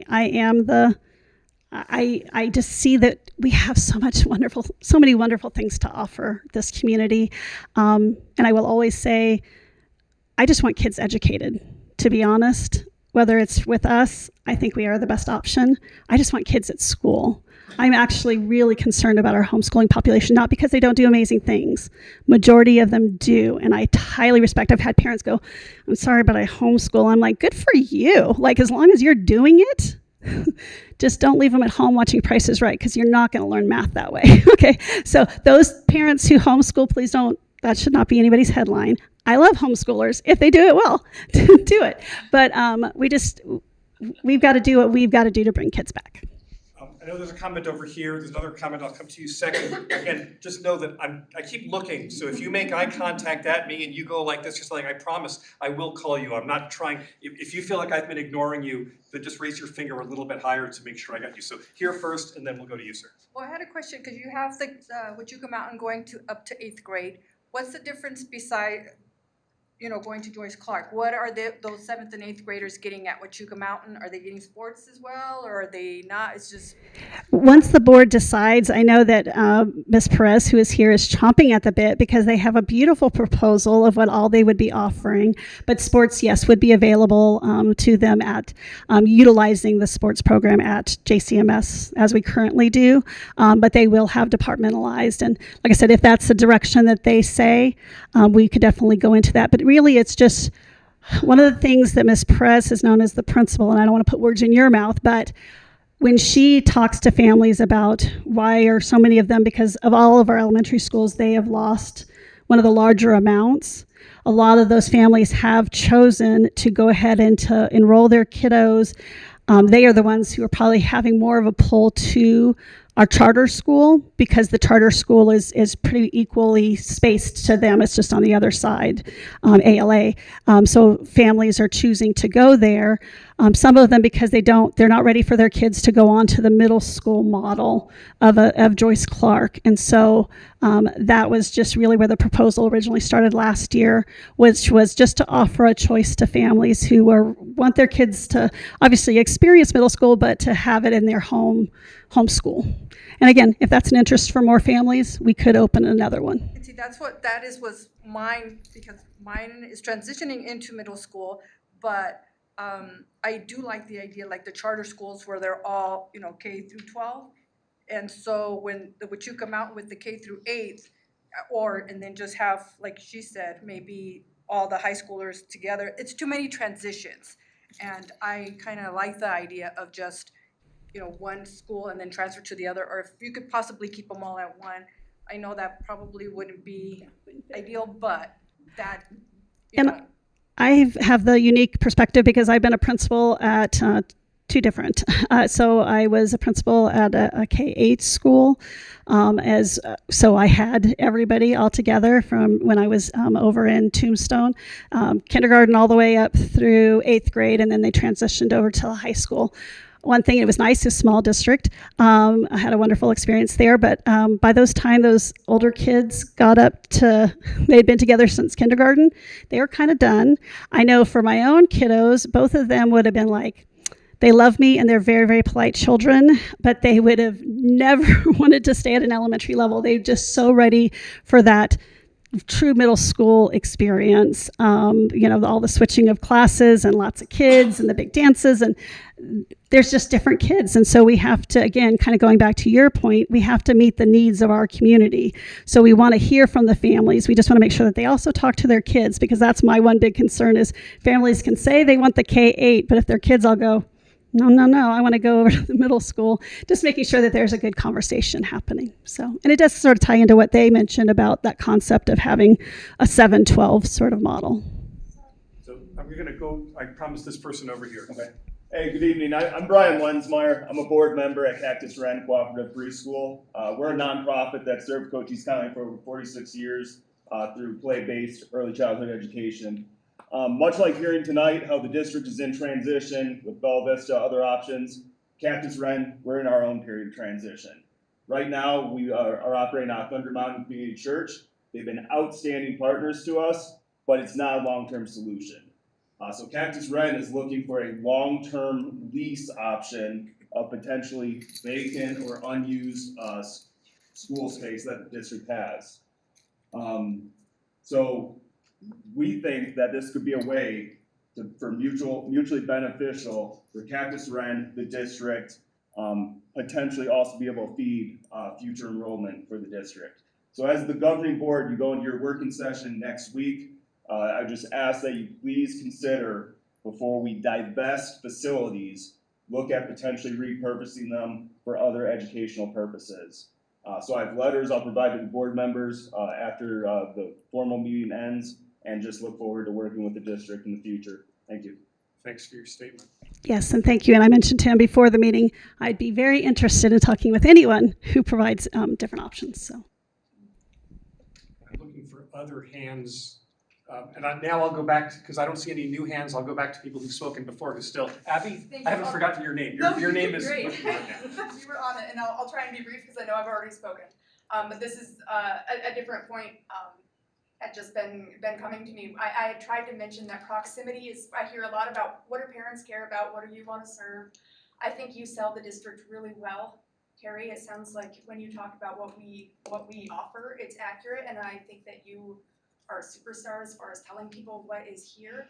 But what I'm not hearing in this meeting is what families that have a close elementary school to them who are having that closed with no option other than a close elementary that you've basically said don't go to because it's not doing well, just in nice terms. My comment is these two schools, Carmichael and Bella Vista, are on the lower income, have to serve lower income populations, and now it sounds like we're not getting the K-8 possible option anywhere on this side of town either. These particular schools in this area are where parents really struggle with commuting. This is where parents don't have cars. They don't want to put their kids on buses. They are using public transport. A lot of the kids at Bella Vista just walk from the apartments over. I just want to have the board hear this. We're sort of leaving the side of town that serves a lot of lower income students. I'm not making a statement about which is more, but we are leaving that side with something that is necessary, which is just frankly a close school. We trust you that it's going to be good. We don't need to hear about all the fancy other things that are far away. Just what is good that's close. thank you for sharing that. And I appreciate that. I know I didn't include it in my presentation, which was longer than I know I had told you, but I did go over the free and reduced lunch. Carmichael does have the highest percentage of free and reduced lunch, like you mentioned. Second being Town and Country was the second one. So, but I know Bella Vista is not far from that either. It's hard. Everybody needs or wants that hometown school feeling. And so again, if the parents will turn out and vote and say, yes, we want another K-8 model in the district, then yes, that's something that we can consider being on this side of town, right? So we could offer that as a possibility because we do have room. Carmichael has a lot of open room as well. Let me just acknowledge something. I facilitate a lot of places. There's a lot of feeling that echoes what you said, Abby. You are a remarkable articulator of that, and I think this is not the forum in which you're going to get the answer to that, right? So I don't want to leave you feeling unsatisfied, but I want you just to acknowledge that the purpose of this forum is to give voice to those kinds of concerns, and I can only speak for myself, but that's come through very clearly tonight. You've got all the board members here listening to that, and so I just want to acknowledge that it's heard. I concur. Very well said, and because I expect people to be passionate. I mean, it's your kids, it's your school, it's our community. So I want you to know that I very much respect what you're saying, and I'm very much listening to it. And I also have to just say publicly, I absolutely love Carmichael Elementary School. I had to look at all things because they said that is something that we should look at would be our scores. So that's the only reason I mentioned it. It's a fabulous school with fabulous teachers. There's a comment here, and then I'm going to come back over here, please. Ms. Romo, we heard about the savings that we would get from closing a school, and we heard about. Could you speak a little louder? Sorry, the potential income that could come from leasing this building or selling this building.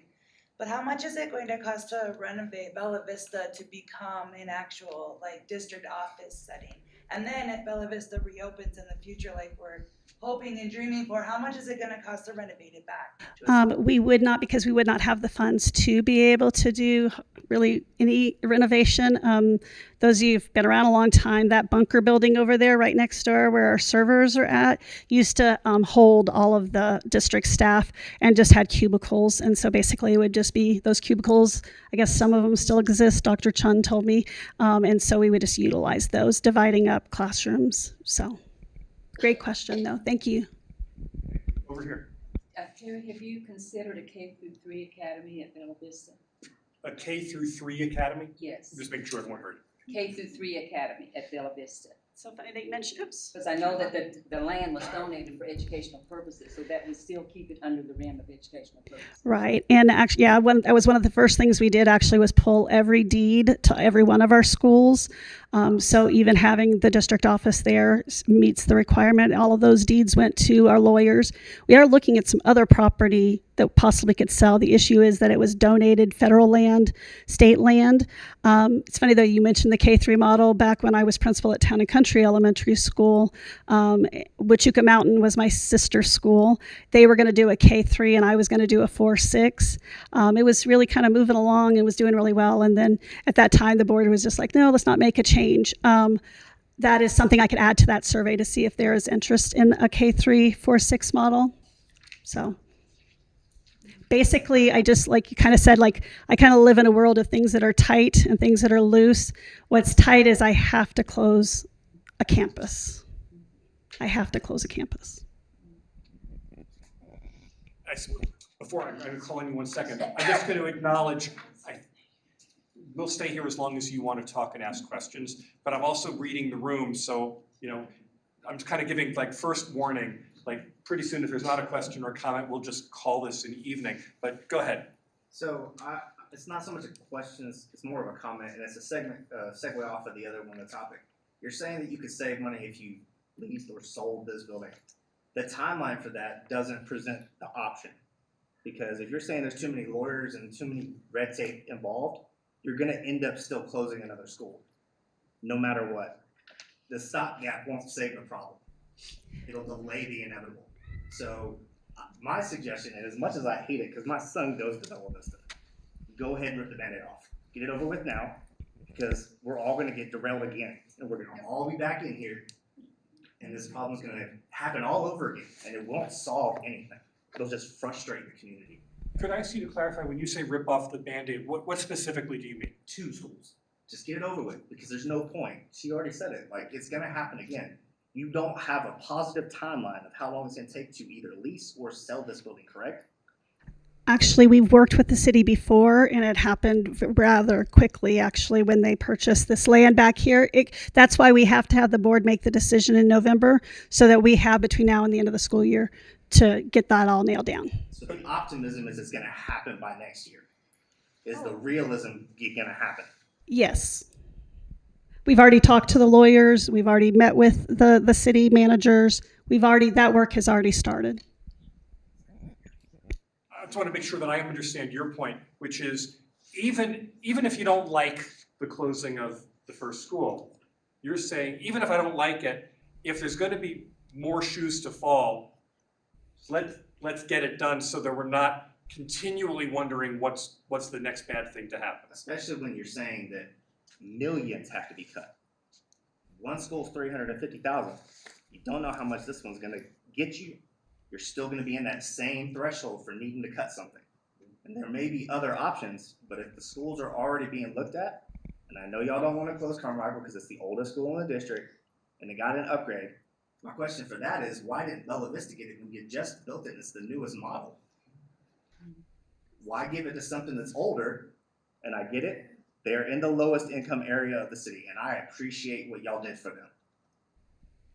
Brand new school versus an older school. They got an upgrade. This one didn't get the model upgrade, it should have. What was the thought process behind that? Really the investment, and I hear what you're saying, and I'm hearing that is an interest for us to go ahead and consider closing a secondary school. I already have all of the schools rank ordered based off the same criteria, and if that's the direction the board wants to go, I'm willing to share that with them. I'm prepared, because yes, we could probably close 3 elementary schools right now. We could, and have the room, but I don't. So, but I understand what you're saying about, that's not necessarily what you're saying you want us to do, but that you would rather see the Band-Aid. It's just because of size. I'm saying stop gaps don't fix problems. They derail or delay the inevitable, sorry. But if I could, what I'm hearing between the two of you is I get the, just get it, do it, get it over with. But what I think I'm hearing from Terri is, but boy, if there's an option to not have to close, we would like to take every opportunity, I'm putting words in your mouth, but we'd like to have every opportunity to not close it, because if we close it too soon, the recovery from that is impossible.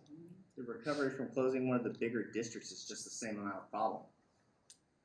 We're one of the 3 big, if you looked at the district map, I wish you would bring that up on the screen actually, so that everybody who's here can see that. You can put that Bella Vista School District is the 3rd biggest for elementaries in the zone. And you're talking about closing the 3rd biggest and putting it in the 2nd smallest zone. So he's going to try to pull that up for us just so that you can see it. Because it doesn't make sense. If you already have a smaller district, move them.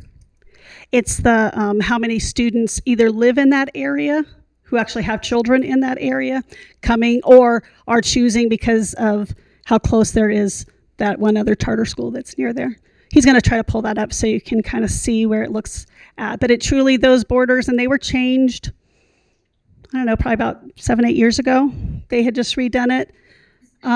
So yes, there's some areas that have a lot larger space to them.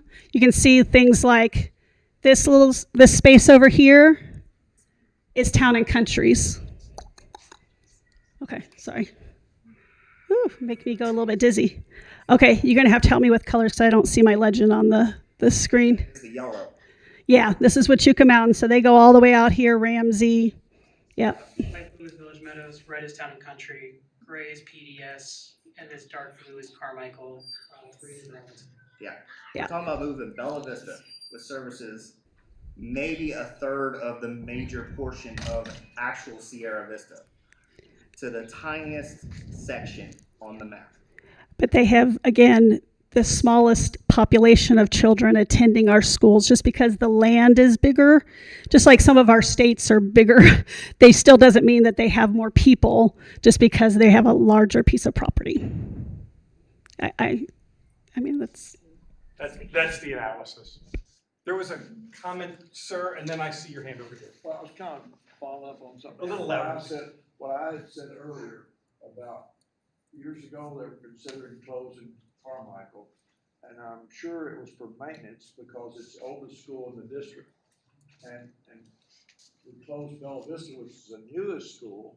And then all of a sudden, the maintenance for Carmichael is sky high. And we got a brand new school going down the tube. So. The only thing that, I mean, at least that I'm aware of, and I wish Ms. Jimenez is not here, the Carmichael principal, but really, and I know it looks really good, but they got painted. Their hallways got painted, and they got some, those of us who are good at crickets, like they got words put into their hallways. They did get some work done on some of the wiring, but that was really the work that was done at Carmichael. It was not an investment in. They didn't build any new buildings. They didn't replace, like you say, like PDS, like where they built a whole multi-purpose room and a whole hallway. Like those have been built on since then. Same with Village Meadows, part of the bond, and I wasn't part of that either, but Village Meadows got a new room. Town and Country really didn't get much new with that. Joyce Clark got quite a bit. Buena got a lot through the bond process. So there was building at all those other ones, but not every school through the bond process got work done, but Carmichael was not one of them. So the only major upgrade to Carmichael was adding the second zoning for Wisconsin, which I love because my son goes to that too. But Right. Oh, the Carmichael. Right. So they just, and which that is not something that we pay for. The very first year, we used Title I funds to bring it in because we had them. But due to cuts to Title I funding, we couldn't continue to do that. But the Boys and Girls Club, they fund that through their fundraisers and other thing. But we just allow them to use the property. There was a comment over here. Yes, going on what a lot of the other people have said here. What I'm hearing is a lot of reasons for and against and whatever that really just haven't been considered yet. I feel like this process is beginning, but to be making a decision, I understand we need to move quickly, but to make a decision in the next 2 or 3 weeks, when all I'm hearing is people, mostly from the Bella Vista area, do the other schools were they really even aware of this meeting? Yes. Okay. Thank you. Anyone here from PDS? I want to know what There she is, and the PDS principal. We sent it out to everyone. I did a Cool FM interview that aired. Over 3,000 people, I guess, watched it. I did a Channel 9 interview, and I mentioned it. The Herald has reported on it. We did the Herald put out a survey asking about for community input in regards to this is what is being offered to be able to close. Do you support Ms. Romo's recommendation or not? 69% said yes, and so then the 30% said no, but or 20 whatever percent said no. But we've been definitely every board meeting we discuss it. So yes, there's been a lot of thought that has gone into it. I think that if it had been that one of those schools had been closed, those are the families that would have come here tonight. Okay, and going off of what he was saying about the map, the district map, if you would pull that back up again, the district map is already kind of a mess. I mean, why are students from out here and out here going way over here? And why doesn't PDS have its own, like the entirety of the neighborhood around PDS doesn't even go to PDS? Actually, they do. There's just a lot of kids who live within this area. Segment there, is that Village Meadows? This blue area goes to Village, right? Yeah. Blue goes to Village. PDS is because there's so many children that are condensed in that area. So back when they redrew those lines about 7 years ago, it was truly based off of census data of looking at how many children live in specific neighborhoods.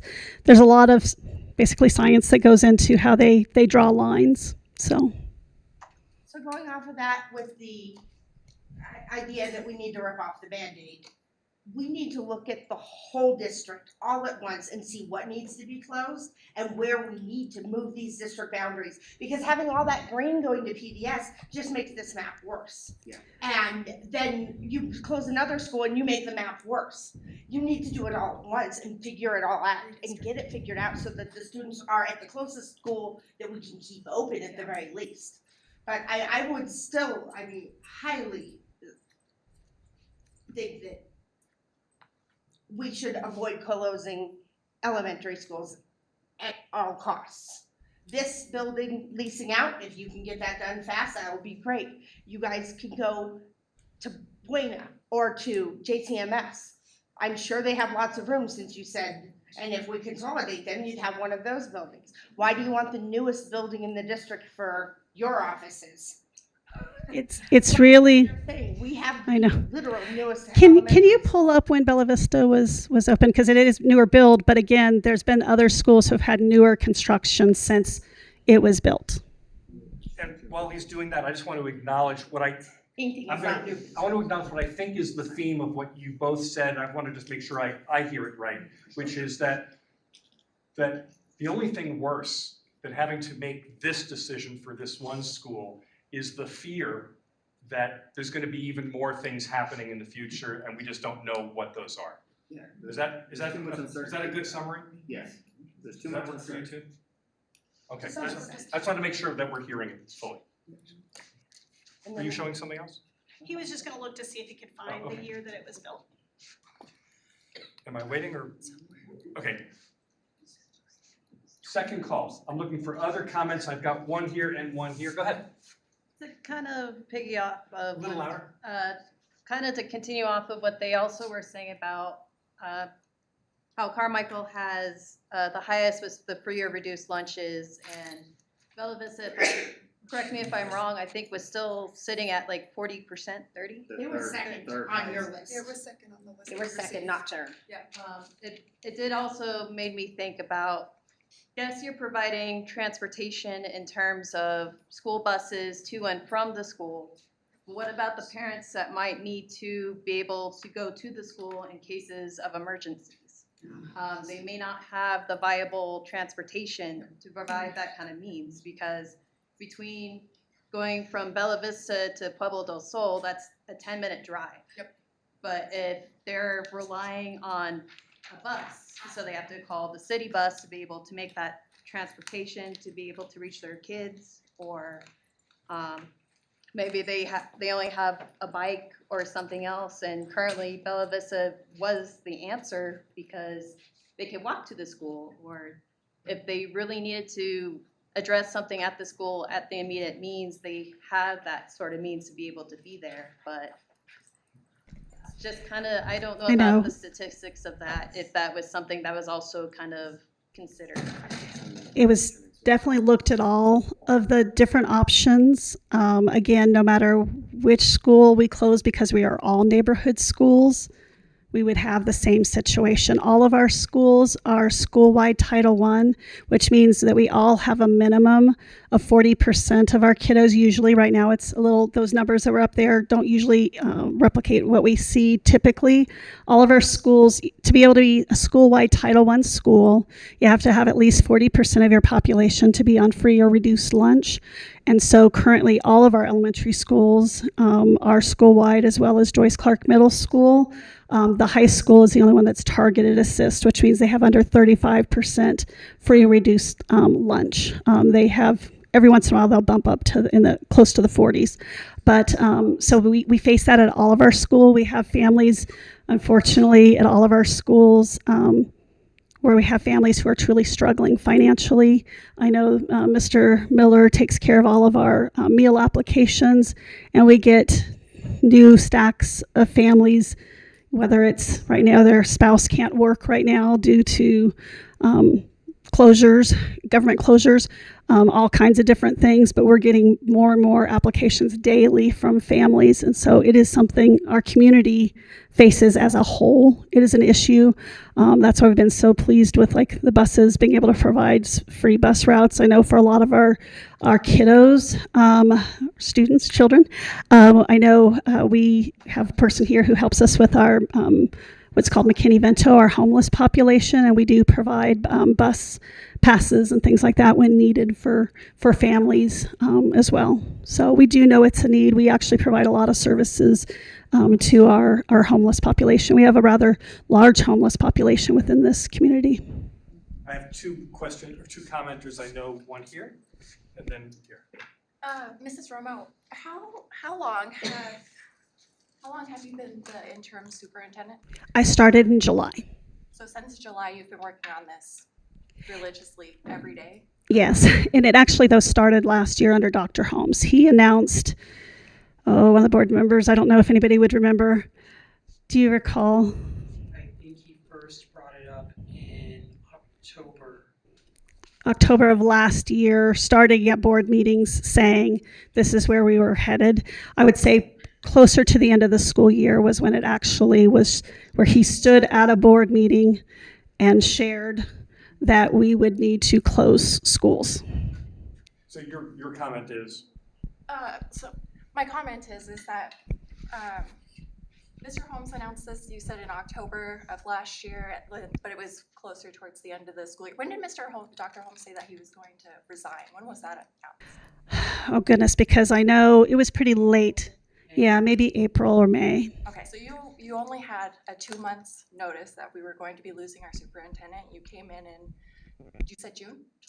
July? I mean, I've been working for the district, but I wasn't in this role until July 1. Yes. So I feel like I watched your, was it the working session is what the previous one was called? I watched your working session and I know that there was a lot of information that was provided in there. And I feel like a lot of the questions that were asked tonight were addressed in that working session. And I feel like for 4 months of work, you've done a fantastic job. I am an employee, yes, but I'm also a mom, a homeless mom of 2 kids at Carmichael. And being in this district and seeing you perform, seeing the changes in all of the leadership everywhere, it's been a huge change from November of last year to where we are now. And I know there's a lot of upset feelings, but I see you and I appreciate you. And I know everybody is going to do what is best for the families. And so. Thank you. Thank you for that. That's very nice of you to say. Thank you. That means a lot. Please know that just because you've shared that you're not happy, I don't take that as disrespect either, or that I don't take it that way at all, because if you weren't passionate about your kids' education, you wouldn't be here.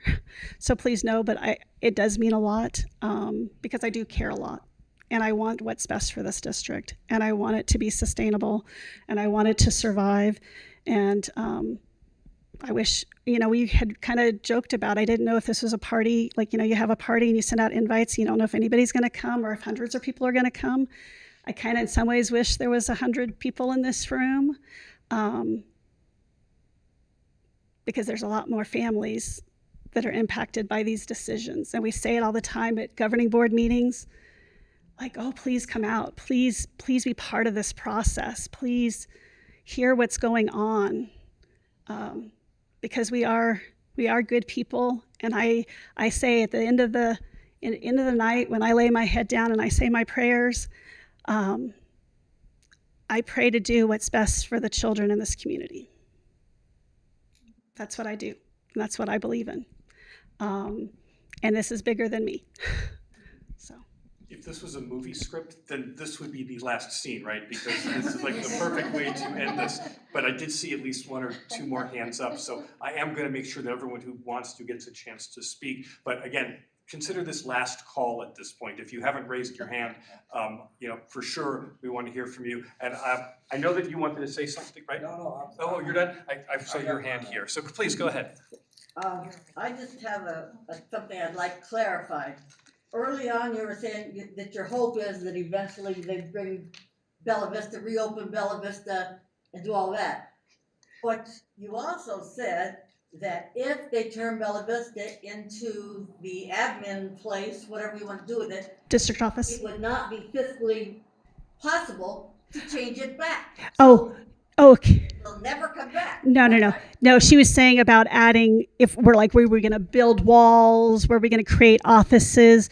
I was saying it wouldn't be fiscally responsible for us to build walls and turn it. We would just have to, here's a classroom and now there's going to be 4 people working in there, and we would just put up just module, good old, what do you say in a secretary? Cubicles, thank you. I couldn't think of that word. We would just put up cubicles. It would not be fiscally responsible for us to remodel Bella Vista into anything other than how it's currently set up as a school. So there is truly possibility that sometime Bella Vista might come back. That would be my hope. Obviously that would be my hope. We can get more families to come enroll, because really that is how school districts, like I said, we're not a restaurant where you can just charge more. You can't do that. We have to have children attending our schools to be able, that's what funds public education. So. Then I go along with them. The public education needs to do more to find out what these other charter schools are doing. If the people are going to them instead, because if they can go get a voucher to go there, why wouldn't they go if they're offering something better? Well, what's kind of interesting is vouchers are not really, or like ESEA, and some of you probably are even better experts on this even than I am, but they aren't getting a voucher to go to a charter school. Charter school is a public school. It does receive more money per child than public schools do. A lot of people don't realize that. That's beyond Sierra Vista.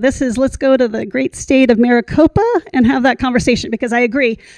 I say level the playing field. But there is a specific reason. It's because they don't, property tax. They don't have access to bonds and overrides. So if you compare them to like Scottsdale, maybe they don't get as much, but when you compare them to a district like us on the whole, they do get Yes. more automatic funding per pupil. And we did go out just recently for a bond, specifically for safety, but to bring additional funds in so we wouldn't have been facing that. That's really when that vote happened. So maybe it was more November. When the bond didn't pass, that's when Dr. Holmes had to share the news. Because this did not pass, now we have to look at closing schools. We don't have an option because those funds were not approved. And you can't just, because I've had some people contact me, well, can you just do an override real quick? No, that doesn't happen. So, and that's not, and obviously our community has turned down 3. That's just, they're not interested in investing in the schools for lots of different reasons, whether it's that they have an income that is set and that's only how much money they have. And so taking additional money, that's hard. So I understand there's lots of reasons why overrides don't pass, but that's why we're in this situation. It didn't pass.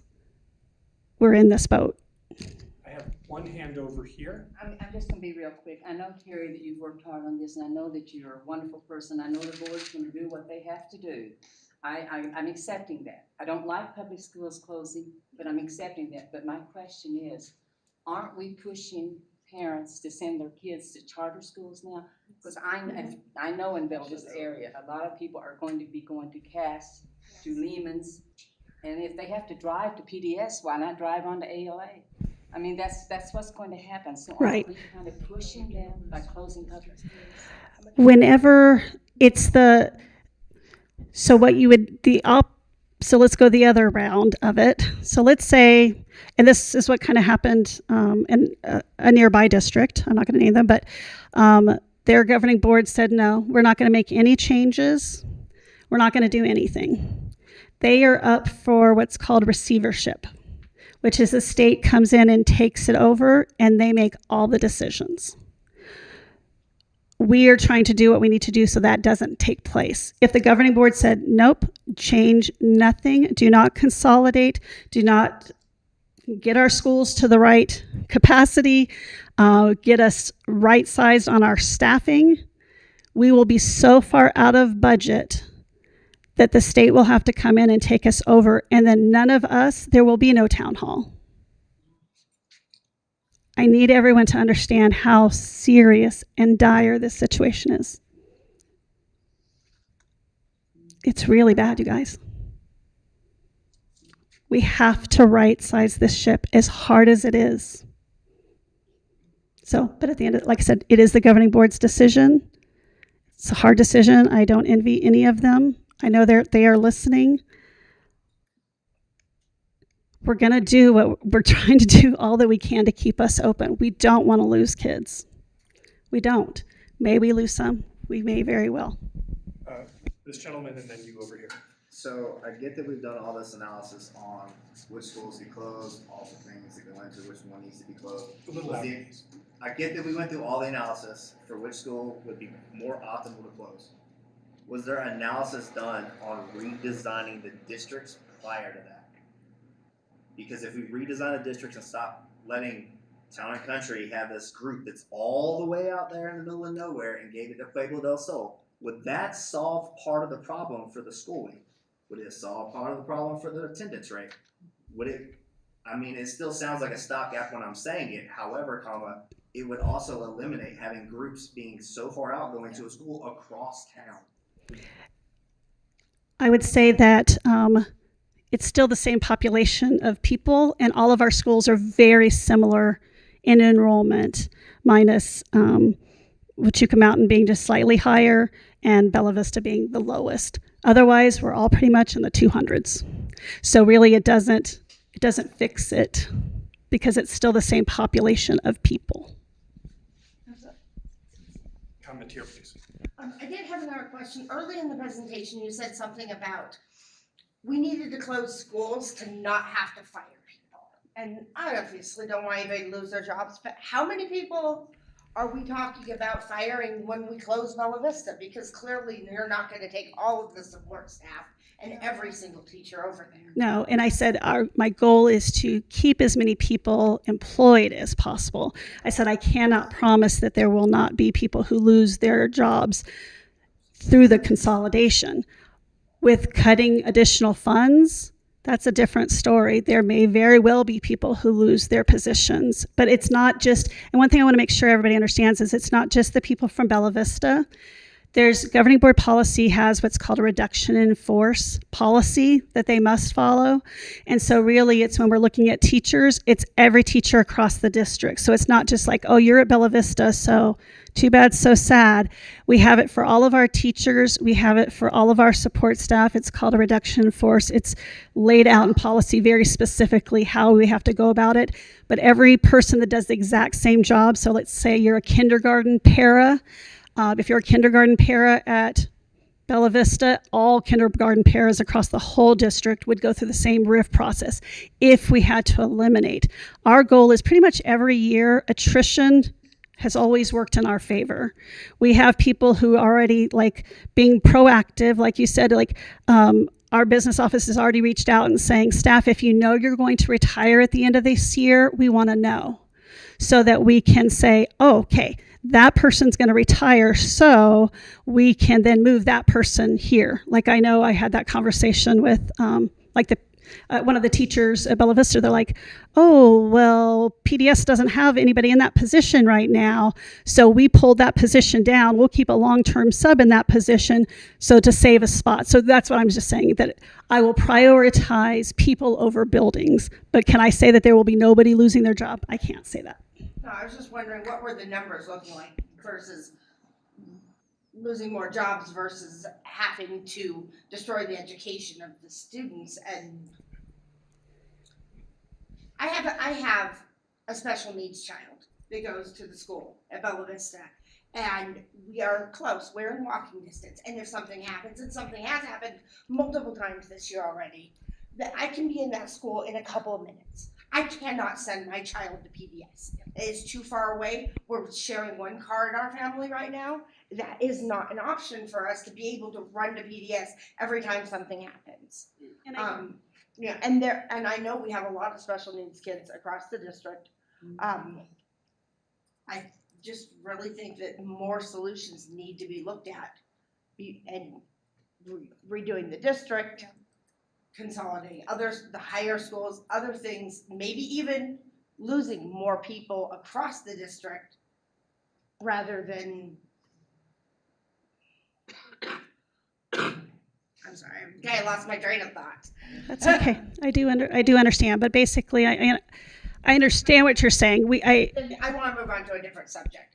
The taxpayers. You mentioned the bond funds aren't getting approved. The taxpayers don't see any value in their money going to our school district.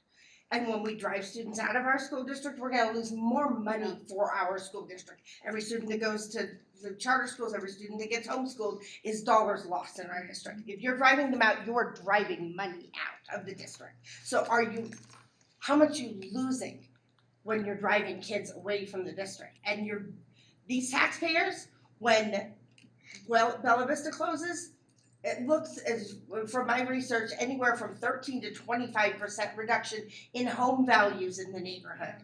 Bella Vista has a huge walkable neighborhood around it. And those taxpayers are gonna see their home values go down from the decisions you make. And possibly even PDS is gonna see home values fluctuate or go down because they're gonna have increased traffic in their neighborhood. If we do manage to get kids over there, they're gonna have increased traffic. And we know as soon as we consolidate any of our schools, that will happen.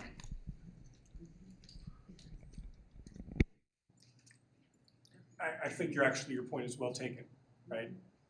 This was presented as the first step, trying to preserve options. And I think you've heard a lot tonight about the intentions and the hopes.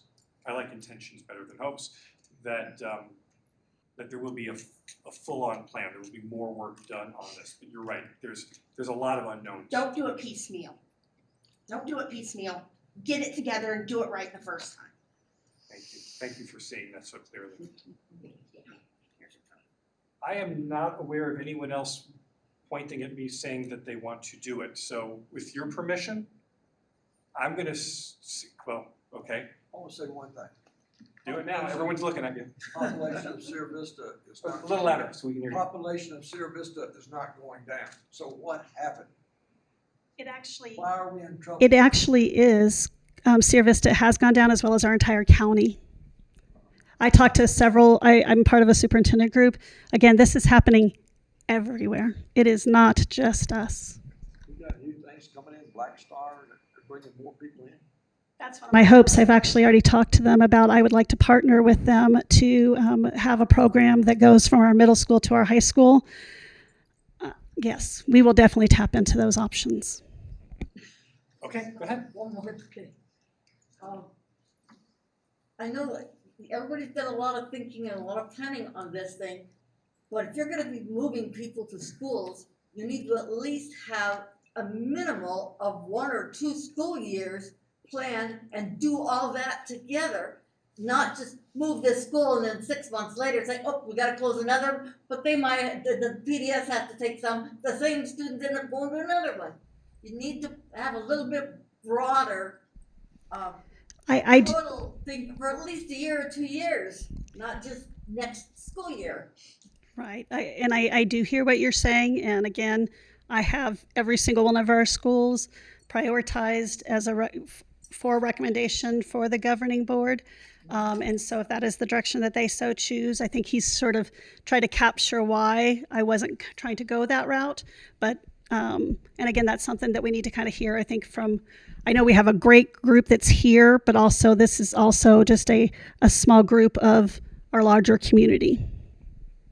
So that's why I want to survey families again. You're gonna survey families again? Yes. Mm-hmm. I will be sending it out to all of our families again. Anybody who's within our kindergarten through 5th grade who will be 6th graders next year will receive a more detailed survey. So just the students' parents will be getting this. Yeah, we put it out community-wide as well. We only had a few community members take the survey, probably from board members sharing it with other people, but we actually put it out so that anybody could take it. But we have to identify themselves, whether they're a parent or if they're a community member. This one will be really more directed at for our parents, yeah. About when? I told the board that I would not send out a survey until they made a decision so that I really know kind of what I'm dealing with. If they want me to do for 2 schools, if they want me just to do 1 school, I need that information. Would you consider doing that survey before they make the decision? If they direct me to do so, I sure will. I've done, like I said, I did one prior to. Okay. Thank you. And you've done an excellent job, by the way. Yeah, as we wrap up tonight, yeah, I always take the temperature because I want to make sure you've all been very patient. Your superintendent and your school board wanted to make sure that this was a really meaningful opportunity to ask questions and share what you did. This was not the kind of thing where you just say all this and it just goes in one ear and out the other. Your school board has some tough decisions to make. Your superintendent has done some incredible work. We'll need to keep doing some incredible work. As we wrap up, I just want to reflect back on all of you. You've been very patient with us, with me, but most importantly, you've been patient with each other. And you've listened to each other, you've supported each other, and that's a beautiful thing. I just want to leave there, as painful as the decisions are, that you cared enough to come and spend the evening having this conversation, and that your words are taken meaningfully. That's a beautiful thing. Go and have a lovely rest of your evening. Thank you so much for coming out. Good evening. Thank you. So, and just a reminder, board has a work session coming up on November 12th, and then their vote is currently scheduled November 18th unless they have a different decision.